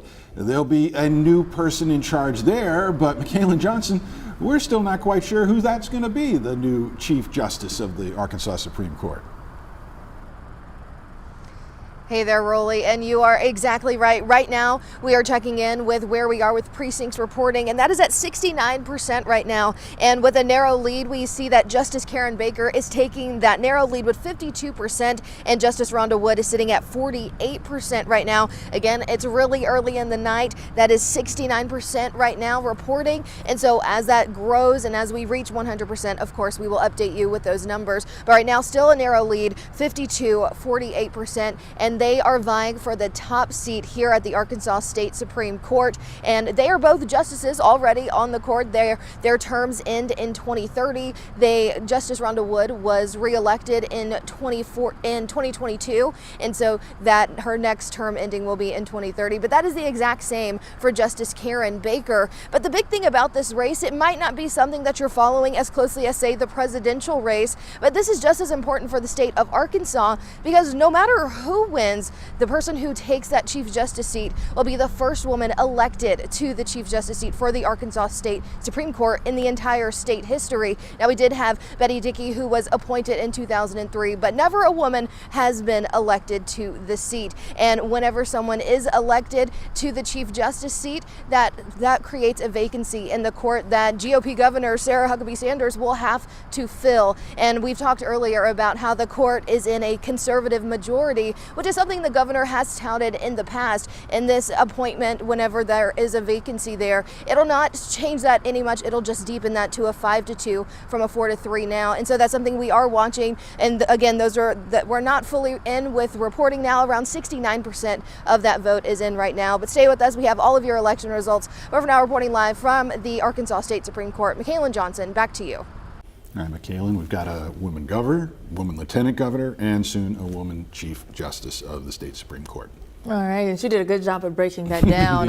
Yeah, so thank you so much, Michaela. We also want a breakdown of the weather because the weather was pretty, today. yeah, it was threatening, but it did pretty good today. Tom, what can you tell us? Y'all take a 2-minute break, grab a sip of water. We'll be back with you here in just a moment. You got time to walk around the building once. How about that? Frontal boundary in eastern Arkansas is providing a few showers. These showers persisting tonight. They may even backbuild a little over southeast Arkansas. Might even have a rumble of thunder. That front stalls out and begins to move back to the west toward central Arkansas and from the south of the state by the weekend. So tomorrow we'll have a few clouds, a couple of showers, mainly east-southeast.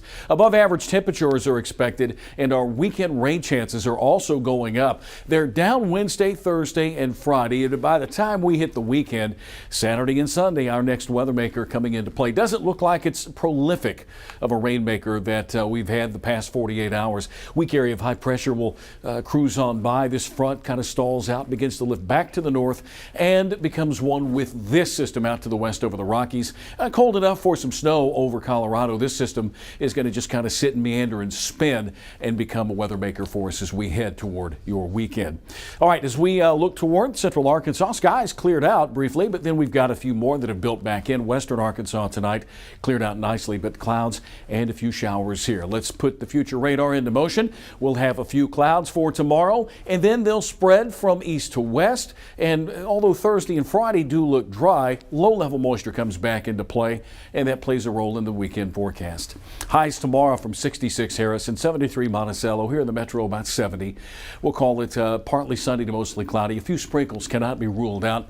Your THV11 7-day forecast shaping up like this, with those rain chances coming back into play for the weekend, so we got a little bit of a break to dry out a bit. We've had record rainfall amounts over north central and northwest Arkansas, so we are going to get a chance to dry things out a bit before that next chance of rain. All right, Faith and Rolly, I'll send things back over to you. All right, Tom, thank you. All right, we have our close eyes on the presidential race. No significant changes in terms of the states that have been called so far. We'll get an update for you. We're going to take a break right now, though.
Well, election day, here we are on election night, and we think of all the excitement that comes on a night like this as these voting returns come in. But really, we got proof this election season that it is a 2-week process. A lot of early votes giving us clues to what we might see as we went through this process tonight. We've been following a lot, but so has THV11's Maya Ellison, who has been in Little Rock following the election process and been talking to voters all day. Maya, what have you heard from people who cast their ballots today? Yeah, for people that cast their ballots today, I've heard nothing but smooth sailing for a lot of folks. Now, earlier, if you caught our noon show as well as our 5 and 6, we heard from voters and how successful it was to go to their designated precinct to not only make their voices heard for Election Day, but also go through the process. One man told me that in the 20 minutes he was inside of his precinct or his polling place, it was smooth sailing. He was able to get in and get out. But overall, we've been here at the Pulaski County Election Commissioner's office just taking in everything that's going on. There's not much really, but throughout the night we've been seeing people coming in with these clear bags of what seems to be going into this room behind me that's authorized for election officials. And the other room outside is where absentee ballots are being, reviewed in regards to any discrepancies and things from commissioners. There are about 3 in that room, so we'll have a little bit more, but back to you all, Roly and Faith. All right, Maya, thank you very much. We also have THV11's Brooke Buckner standing by. Brooke, you've been on the Republican front of things. What can you tell us? Well, I can tell you that all 4 of Arkansas's representatives, all 4 of the incumbents have been reelected for another term. Now, we have been covering French Hill extensively tonight in the 2nd Congressional District. He just gave a speech not too long ago talking about how proud he is to have gotten Arkansas's votes and how excited he is to do another term. Now, also, Steve Womack won in District 3, Bruce Westerman won in District 4, and Rick Crawford won the 1st Congressional District as well. So all of them have been very excited. There's been a lot of excitement in this room as a whole. I'm not sure what it's looking like on the Democratic side of things, but that is where we find Rebecca Brown tonight. Rebecca, what are you seeing there? Hey, Brooke, just a few minutes ago, we just heard from Marcus Jones, who you just mentioned just lost to French Hill. He kind of just said in his speech of just thanking the Democrats, thanking the voters, and just thanking Arkansans as a whole. He was proud of his campaign trail. He was proud on what he stood for, and he doesn't regret anything throughout his entire campaign, and he doesn't regret the moment of being here today. He did say this won't be the last time we see him, and that he expects to still make an appearance and still make a way into the political field. So this won't be the last. And like you also mentioned, the other races have been called and all have lost. So Democratic seats did not overthrow the Republicans this time, but all of them pretty much said the same, that they won't be the last time you see or hear of them. Reporting live in North Little Rock, Rebecca Brown, THV11 News. All right, Rebecca, thank you. All right, we're going to take a quick break. Stick with us.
Thank you guys so much for sticking with THV11 News at 10 as we've been following all of the election results tonight, from the House races to just sales tax, city board seats. We've been covering it all, but our coverage does not end here. We will continue to follow that. We're joined here by two political analysts who've been giving great insight in all of the races that we've been following. So we want to thank you guys so much for joining us here today. Yeah, thanks for having us. And as you mentioned, we are going to continue this on THV11 Plus. There's still a presidential race that's out there, and signs we could get some concrete answers tonight, maybe, perhaps. And we also want to hear what is going to happen with issue 2, the most contentious race that we've got in Arkansas. So far, not a lot of surprises tonight, but the night is still young, right? The night is still young.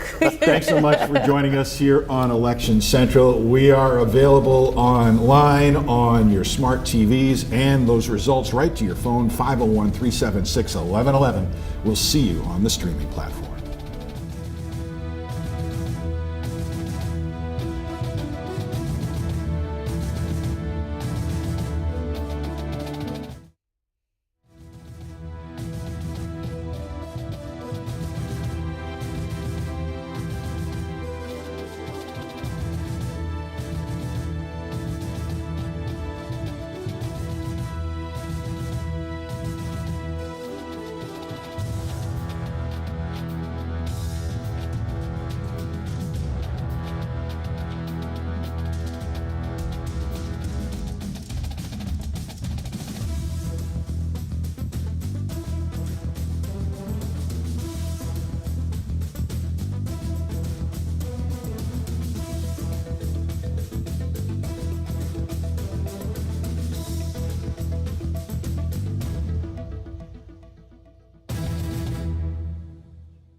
Are they still live with Vosots, or is this stuff that they sent back that we're talking about, or we're tossing to them live and they'll toss their own Vosots? Did they hear that? I think I said it. She's in really bad health. She has been for some time. Like that, but she's, when they conference, she may or may not.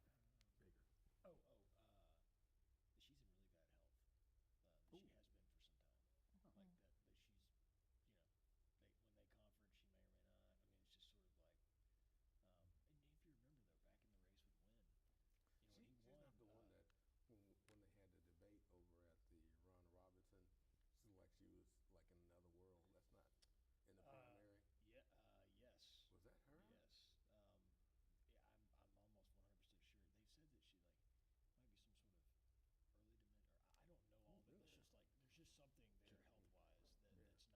doesn't show up stuff. Like she's not there. That's been the rumor for a long time. But she like froze up at the Robinson. That it was her. It was 100% her, because I remember Barbara talked about it, and they're all there's frenemies. They work together. They know each other.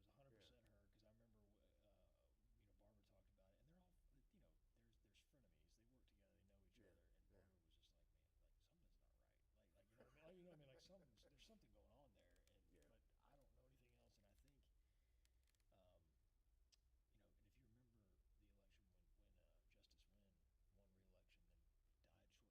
shortly thereafter. I think there was similar. He was dealing with the cancer stuff going on, and so it's just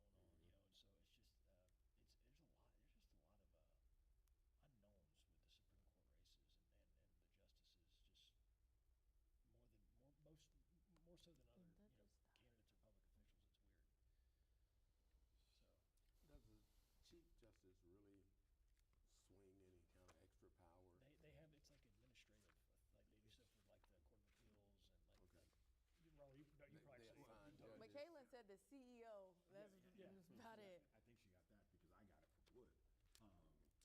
sat to interview for us, and that's where she told me, I think I told you guys this when we were meeting before, that I thought it was this political masterstroke that she had managed to, put herself on the, in the hearts and minds of Democrats by, fighting for that abortion amendment, and also in the populace for this should have gone before voters. And I thought, what a political masterstroke. And it was all just random. Yeah. That they don't, the Chief Justice doesn't assign opinions based on the vote. And so it was just, all right, we got 5 people here, name out of a hat. Oh, you get it. It's very, very, very much just a title. I mean, like they have administrative authority, and I think they can assign, like, I forget what they call them, like they all serve on certain like committees, or they can. I think the Chief Justice can assign or has a heavy hand in that, but like it's not. I really think it's like more of a history type deal. Ceremonial, This is the first, more than anything. but it's not going to do anything with it. There would be no sort of. The Chief Justice wouldn't do anything to sway any sort of decision on the court, I wouldn't think. So. I forget which judge candidate. Okay. Yeah. Okay, right now. THV11 Election Central continues here on THV11 Plus. So glad you could be with us here on our streaming platform. You figured it out. You figured out how to get this app onto your TV. We've just been telling them for weeks, but it looks like they did it, yeah. I've gotten texts from my family. It did take my youngest teenage son to figure it out. Yes. But we've been walking you through all those instructions on how to download it, so we're happy that you're here to join us tonight because we have a lot to cover, from House races, and the latest election results to sales tax. But we do want to go out to THV11's Brooke Buckner as we start off our election coverage on THV11 Plus. Brooke, what can you tell us from the GOP headquarters tonight? Yeah, well, what I'm noticing right now is the room is really clearing out. That's happened just in the past few minutes, but there is still a crowd behind me very interested in the presidential race. So they're keeping a close eye on that as the night goes on. But just to give you a little recap, French Hill has won the 2nd Congressional District race once again. This will be his 6th term, and he has been representing that 2nd Congressional District since 2015. Now, I caught up with him right after he found out he won, and we talked about how grateful he is to represent Arkansas 2nd District once again. We have our own time for choosing in politics every few years. And we've made that choice tonight here in Arkansas. And I'm so proud to be able to represent this great central Arkansas area for another 2 years in the United States House of Representatives. Now, as you just heard there, all the clapping, all the excitement, that has been in the air really all evening, even before results came in. But that is all I have to report for now from the GOP headquarters. I'll go ahead and send things back to you guys in the studio. All right, Brooke, thank you very much. Panelists Charles King, J.R. Davis. And this was a election season where Democrats were trying to make inroads, trying to come up with the right kind of candidate for the 4 different districts that we have here. It's hard to say whether or not 30% in Pulaski County does that feel like progress to you? Well, remember, it's not Pulaski County anymore. We've got 2.2 Congress people in Pulaski County. I do think that the campaign itself, the quality of both candidates, the character of the campaigns, I think that's improvement. Even in Northwest getting as many Democratic votes as Central Arkansas, that's significant. It's a little more growth, slow but steady, but I think that's significant. And I think, look, Northwest Arkansas continues to grow faster than most regions in the United States, and that's good for the state, but it's going to be tough to deal with politically for, I think, both parties for a while. I mean, no one's going to have a stranglehold up there eventually. It is going to eventually be very, very purple, but I don't think it's happening, in the next, 2 or 3 cycles. I think it's going to take some time, but I do think what you're going to see over, Republicans can't take that area for granted anymore, I guess is what I'm saying. They've really got to work hard to keep those seats. And midterm, this is a presidential year, so more people come out. I think in a midterm, when they're able to look more at real local races and not just start at the top and go all the way down, we'll see some more improvement, maybe even a change. But yeah, well, Maybe by 2032 they'll revisit the Fayetteville finger. yeah, you remember that? Whew, that was that would have been something else. I can tell you that. I probably would have been. Womack probably would have been fine with that, though. At this point, I would have made things a little easier. Now, one of the things that we've heard from just a lot of the candidates when it comes to the House race, we've heard them talk a lot about a focus on veterans. It's something we talk a lot about during 630 Central. And it's really just a nonpartisan issue, especially here in Arkansas, where we have a lot of veterans. So can you talk a little bit about that and just the focus? We heard that from French Hill, just saying that his focus is the economy as well as a focus on veterans and how important that is for voters. Well, Arkansas is a military state. There was a time when we had a lot more military facilities here. I grew up personally in a military town. Blytheville was an Air Force town. You have an Air Force base here. You have other bases up in the Northwest Arkansas. I think all of those are important. What I really appreciate about it is that it's a personal thing of mine, but you can't get a better American than a soldier, male or female. So when they want to serve their country out of uniform and in a political way, to me it says something. And Arkansas still respects that. That's why both veterans and non-veterans talk about veterans. And Democrats recruited one to run in the 2nd District as Colonel Marcus Jones, retired Colonel Marcus Jones, going down to defeat tonight. He was at the Democratic Party headquarters or their watch party tonight and had a couple of words from their podium. Rebecca Brown heard some of them. Rebecca?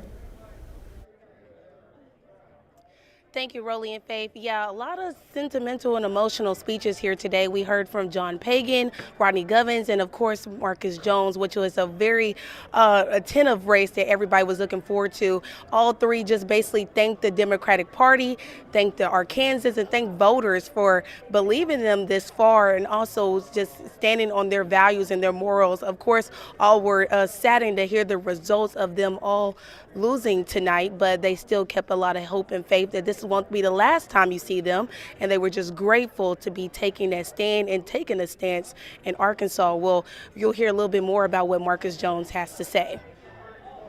Everything you want in your leaders, they are embodied by people that we had on this ticket. And what amazing folks. And so many of them are here in this room, and so many of them are spread across this district and across this state. So I've got to say an incredible debt of gratitude to them for the amazing work that they have all done.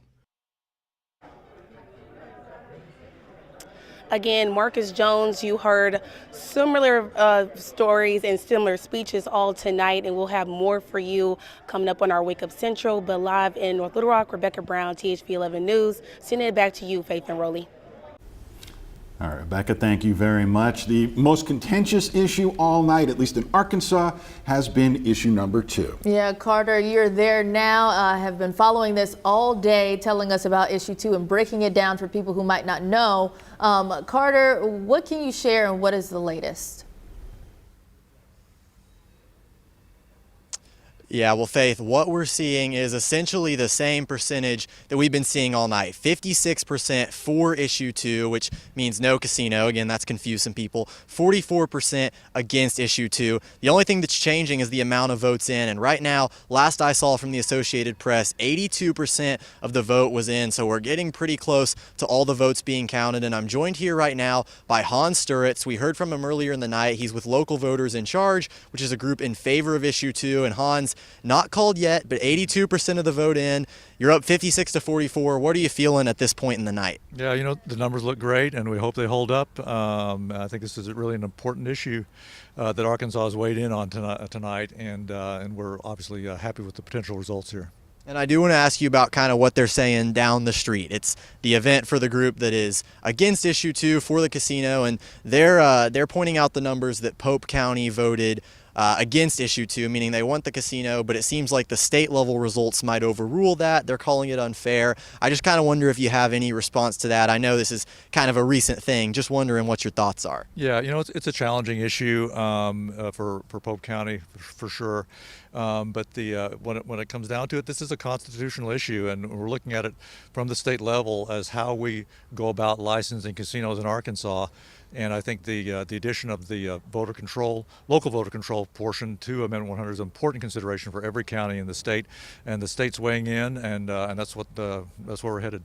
And I want to wrap up with this. We're at 82% of the votes in. It honestly could have gone up during this interview. It seems like every time I check, it's 80%, 81%, 82%. What are you maybe hoping, expecting to see the rest of the night? Yeah, well, obviously hope the numbers stick with the direction that they're going, and it seems likely, hopefully. All right, and so we'll definitely continue to keep you updated. And Hans, thank you very much for taking the time with us. Again, right now, 82% of the vote in, 56% for issue 2, which means no casino and county-wide elections for any future casinos, to 44% against. And we'll continue to keep you updated. For now, though, I'm going to send it back to you guys in studio. All right, Carter, thank you. It's Mr. Steritz has been, from the beginning, from the initial vote in 2018, has been against the idea of a casino there in Polk County. Has never weighed in much on the rest of the state, and we've had 3 other casinos, full-blown casinos, arrive here. And certainly things changed in that part of the state as the Cherokee got their proposal together and all the different litigation. But to his credit, Steritz has been, despite all the money, the millions that came from the Choctaw for this campaign, he has been pure, I'll say, in terms of his opposition, at least wanting the folks of Polk County to have had a say.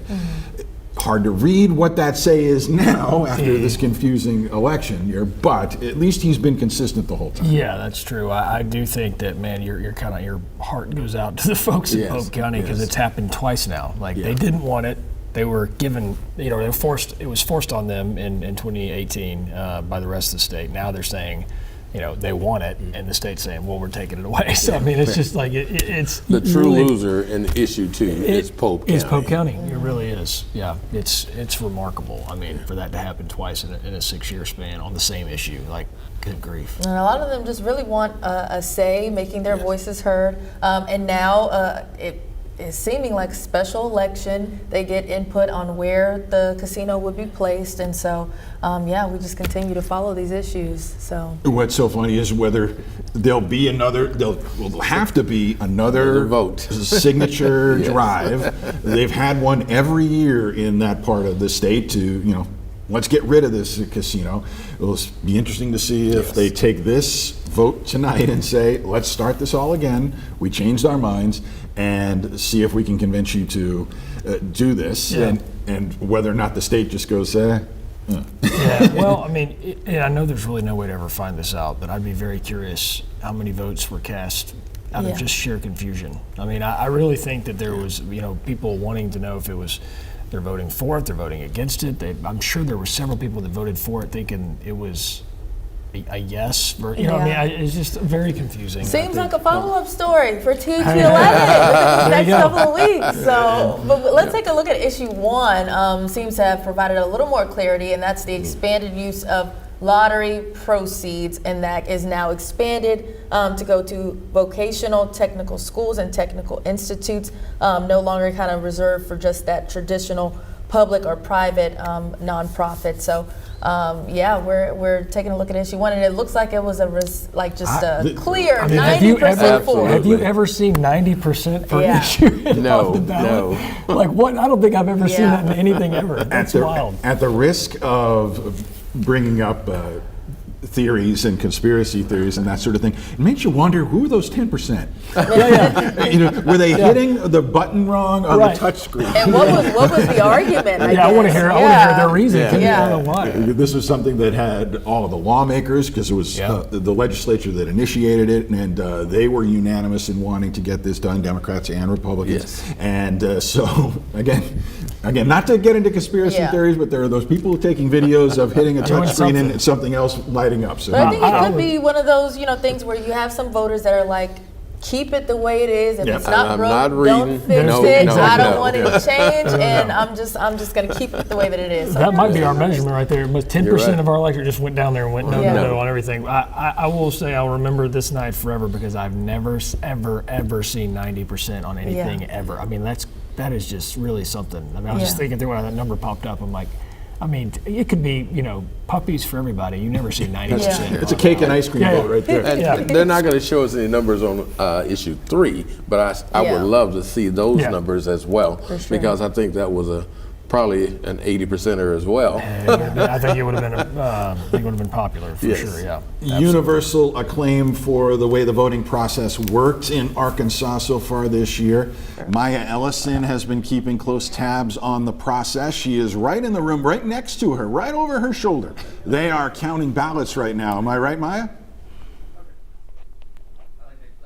Well, Rolly Faith, not exactly quite just yet. We just spoke to a Pulaski County election commissioner official who told us that there is one more clear bag they're waiting for out of the 14 areas that are within Pulaski County. So basically what that means is that there is one man, literally, we just found this out, that there is one person inside this room that is going to prepare to count those results that are coming in. Now, throughout the day, we have been here throughout the evening in a room across from us, or I guess on the other side of the wall, are commissioners going through discrepancies that were found on absentee ballots. So basically that means if you have an incorrect birthday or maybe a missing signature or missing ID, that's what they're doing. And here is where the magic happens. And they told us that it may be a minute. There could be a clear bag that can roll right in through the room right now, or it could be later on. But until then, we're still keeping an eye out and giving you all updates. Back to you, Rolly and Faith.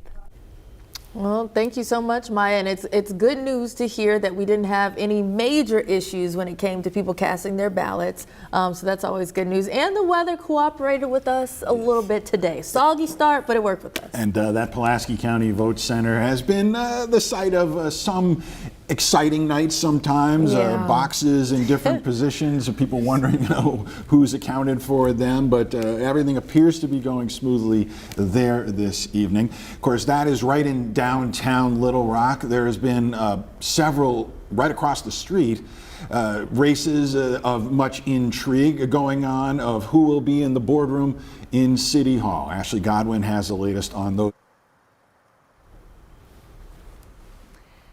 Yeah, guys, one of the biggest stories, or one of the biggest questions I have in my mind after covering elections in Pulaski County and in Arkansas for several years now is I don't remember it taking this long in Pulaski County. I feel like by this point we are farther along than we have seen tonight. And Rolly, I want you to correct me since you've been alongside me as well, reporting on elections here in Arkansas. But otherwise, it's been an exciting night for Little Rock elections. We're covering 3 races. It's the sales tax proposal and then 2 city director races. Right now we have 47% of Pulaski County votes accounted for the sales tax proposal. It looks like right now people are voting against it, but again, it's still early. We can't really have a definitive answer or a even close call answer because we are not even 50% of the votes counted. For the city races, we have Director Joan Adcock and Blake Tierney, a very close race. That is one of my biggest takeaways from tonight that I'll be looking into tomorrow, and however long it takes to get these votes in, is to see how that outcome results, because Director Joan Adcock, who's the longest Little Rock City director, who has served for 30 plus years, is at 45%, while Blake Tierney is at 43%. So a really close race. I haven't seen it this close for Director Joan Adcock ever. So I will be interested to see how that race ends. We're also looking at Director Antoine Phillips and his opponent, Jordan Thomas. Now, Director Antoine Phillips right now is at 58% of the vote, while Jordan Thomas is at 28%. But again, we don't even have 50% of the votes yet, or the results yet. So it'll be really interesting tomorrow and throughout the night as we get these results in to see exactly how these races come to be. Back to you guys. All right, Ashley, you can say it. It's been your whole life since Joan Adcock's been in that seat there.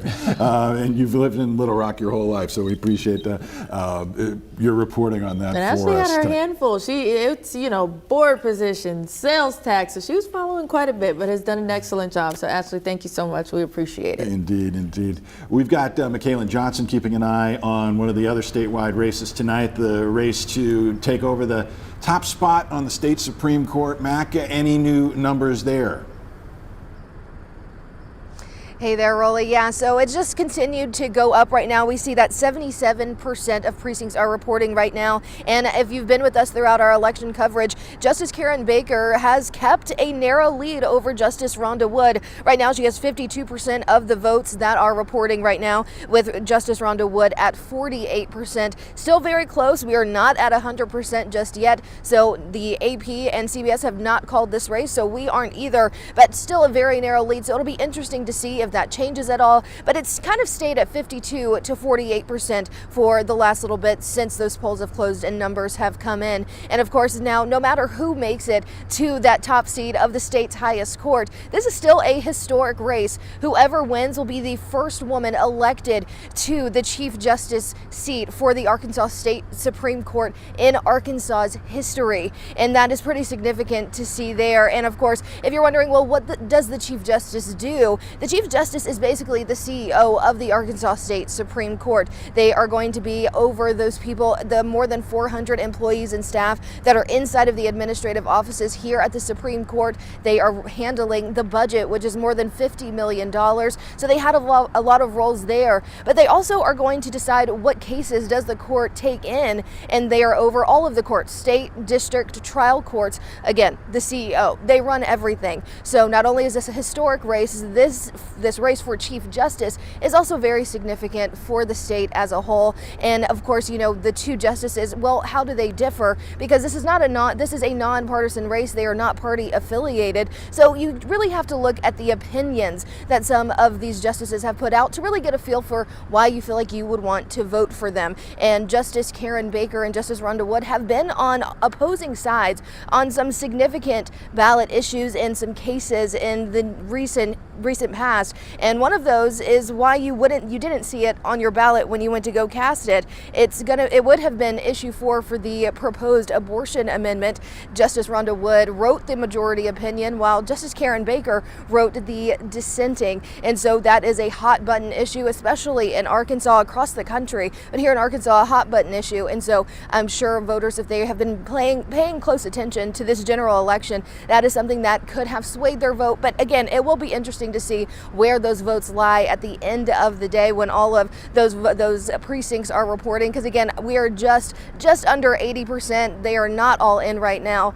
Justice Karen Baker again ahead with around 52%, Justice Rhonda Wood with 48. Interesting to see. Votes are not all in right now. But reporting live from the Arkansas State Supreme Court, McKaylin Johnson, back to you. All right, McKaylin, thank you so much. She's really, for someone who might not be familiar with what does the Arkansas Supreme Court Chief Justice do, she put it very plainly and just, really laid it out for us. She's schooling us. She did. She really did. So thank you so much, McKaylin. We across the mall from where she is located is the state capitol. There's a chance. Again, we heard Maya describe there's still bags of votes out there in these different cities. And we talked during the stream earlier about how a very close race in West Memphis could turn into a Republican pickup in the state House of Representatives, but also signs that there is a Democratic pickup in Northwest Arkansas at this point. Yeah, it looks like there's going to be a Democrat pickup in the Deanna Hodges seat, which I think is District 9 up there. That was if you go back to last cycle, that was going to be a tough one for Republicans to pick up. They managed to get it. Democrats ran the same candidate, Dinah Worthen, that they ran last time. Looks like they're going to pick that up. Going back to District 35, we talked about Milton Nick's seat. Talk about a weird, kind of swinging back and forth. It looked like the Republican Thorne was going to win it by about 25 votes. Some more votes came in. It looks like Democrats going to keep it by about 110, 120 votes. So it's there's some really close races. You talked about the Carlton Wing race here in Central Arkansas. We're still waiting for some more to come in on the Carolyn Brown race here. Just a couple of votes, dozen votes difference in the wing vote. I think right now we're looking at a difference of about 216, but I mean there's still it looks like 73% in, so still a lot of votes out there. So we'll see what happens, but it's gonna be some close races that go I think well past midnight in those county clerk's offices. Sounds like it. So yeah. The Delta is always a fun place for some of those counties reporting weeks later. But Phillips County, we're looking at you from last election cycle. But we know one place that just got a whole parcel full of votes, and that is Pulaski County. Back out to Ashley. We thought we were done with you, Ashley. I'm glad I get to talk with you guys one more time, at least one more time tonight, and it's always fun to have updated numbers, so bear with me as we look through these together for the first time, but it looks like we now have 39,000 Election Day votes, and that's about 61% of the votes of Pulaski County. Now, I'm looking at these numbers for the three races we're following. First, the Little Rock City Director for position 9, which is Jordan Thomas against City Director Antoine Phillips. We have again, Jordan Thomas, he's inched up just a smidge at about 23%, while Director Antoine Phillips is still at 58, almost 59%, so no real change there. With the City Director position 10, we have Director Joan Adcock versus Blake Tierney. So we have about 46% for Director Joan Adcock and about 43% for Blake Tierney. Again, no real change there, just a smidge of, new numbers, and the percentages are changing. And then for the sales tax proposal, it looks like we had a little bit more of a change. We have 28% who are voting for part of the sales tax, and then 42% say no. And then for the second part of the sales tax, we have about 26% for and 45% against. So again, still too early to call any definitive answers. We're really looking at that race against Director Joan Adcock and Blake Tierney, but otherwise it's an election night, and you can never predict any of these numbers. So we're riding the high just like you guys are, and we'll get those results to you right as they come in, as you've seen tonight, all tonight, where we've just read them on air with you guys. So we'll be here, we'll get you the results, and make sure you stay tuned to THV11. All right, Ashley, I make a motion that we table this and send it to Wake Up Central. I think that is great. But it's really been a great night, especially just following up with what Ashley said. We saw a lot of the board candidates just really pushing for a better Little Rock, better neighborhoods, better economy. So it'll be interesting just to see what the future of Little Rock looks like. So absolutely. Yeah. Absolutely. I'm looking forward to getting feeling back in my legs too, I think. Yeah. Well, we have a bright future tomorrow, bright and early on Wake Up Central. But we continue to follow and see. The work is not over yet. We're still seeing some of those votes coming in for the presidential race. Still seeing how things are going to look with Kamala Harris and President Trump. So CBS News will take us through the early morning hours and late night here as the presidential race continues to go back and forth in some key battleground swing states. The map I'm looking at, I've got states that keep going red, blue, blinking back and forth. It's like looking at a Vegas neon sign at this point. But as far as the local races, we're going to still need to get those updates to you. Wake Up Central will be streaming here on this platform starting at 7:30. I'm going to ask my producer to correct me. 7 to 7:30 tomorrow on this platform. It's an extended 30 minutes on top of their normal time on air. So be sure to join Hayden and Karen for all of that. But gentlemen, it has been a wonderful evening. I think tremendous contributions as we. It has been a pleasure. It's been a lot of fun. I've had a lot of fun. Thank you guys for having us. And we had chairs this year. We love that. Thank you guys for sticking with us. Have a great night, everybody. Good night.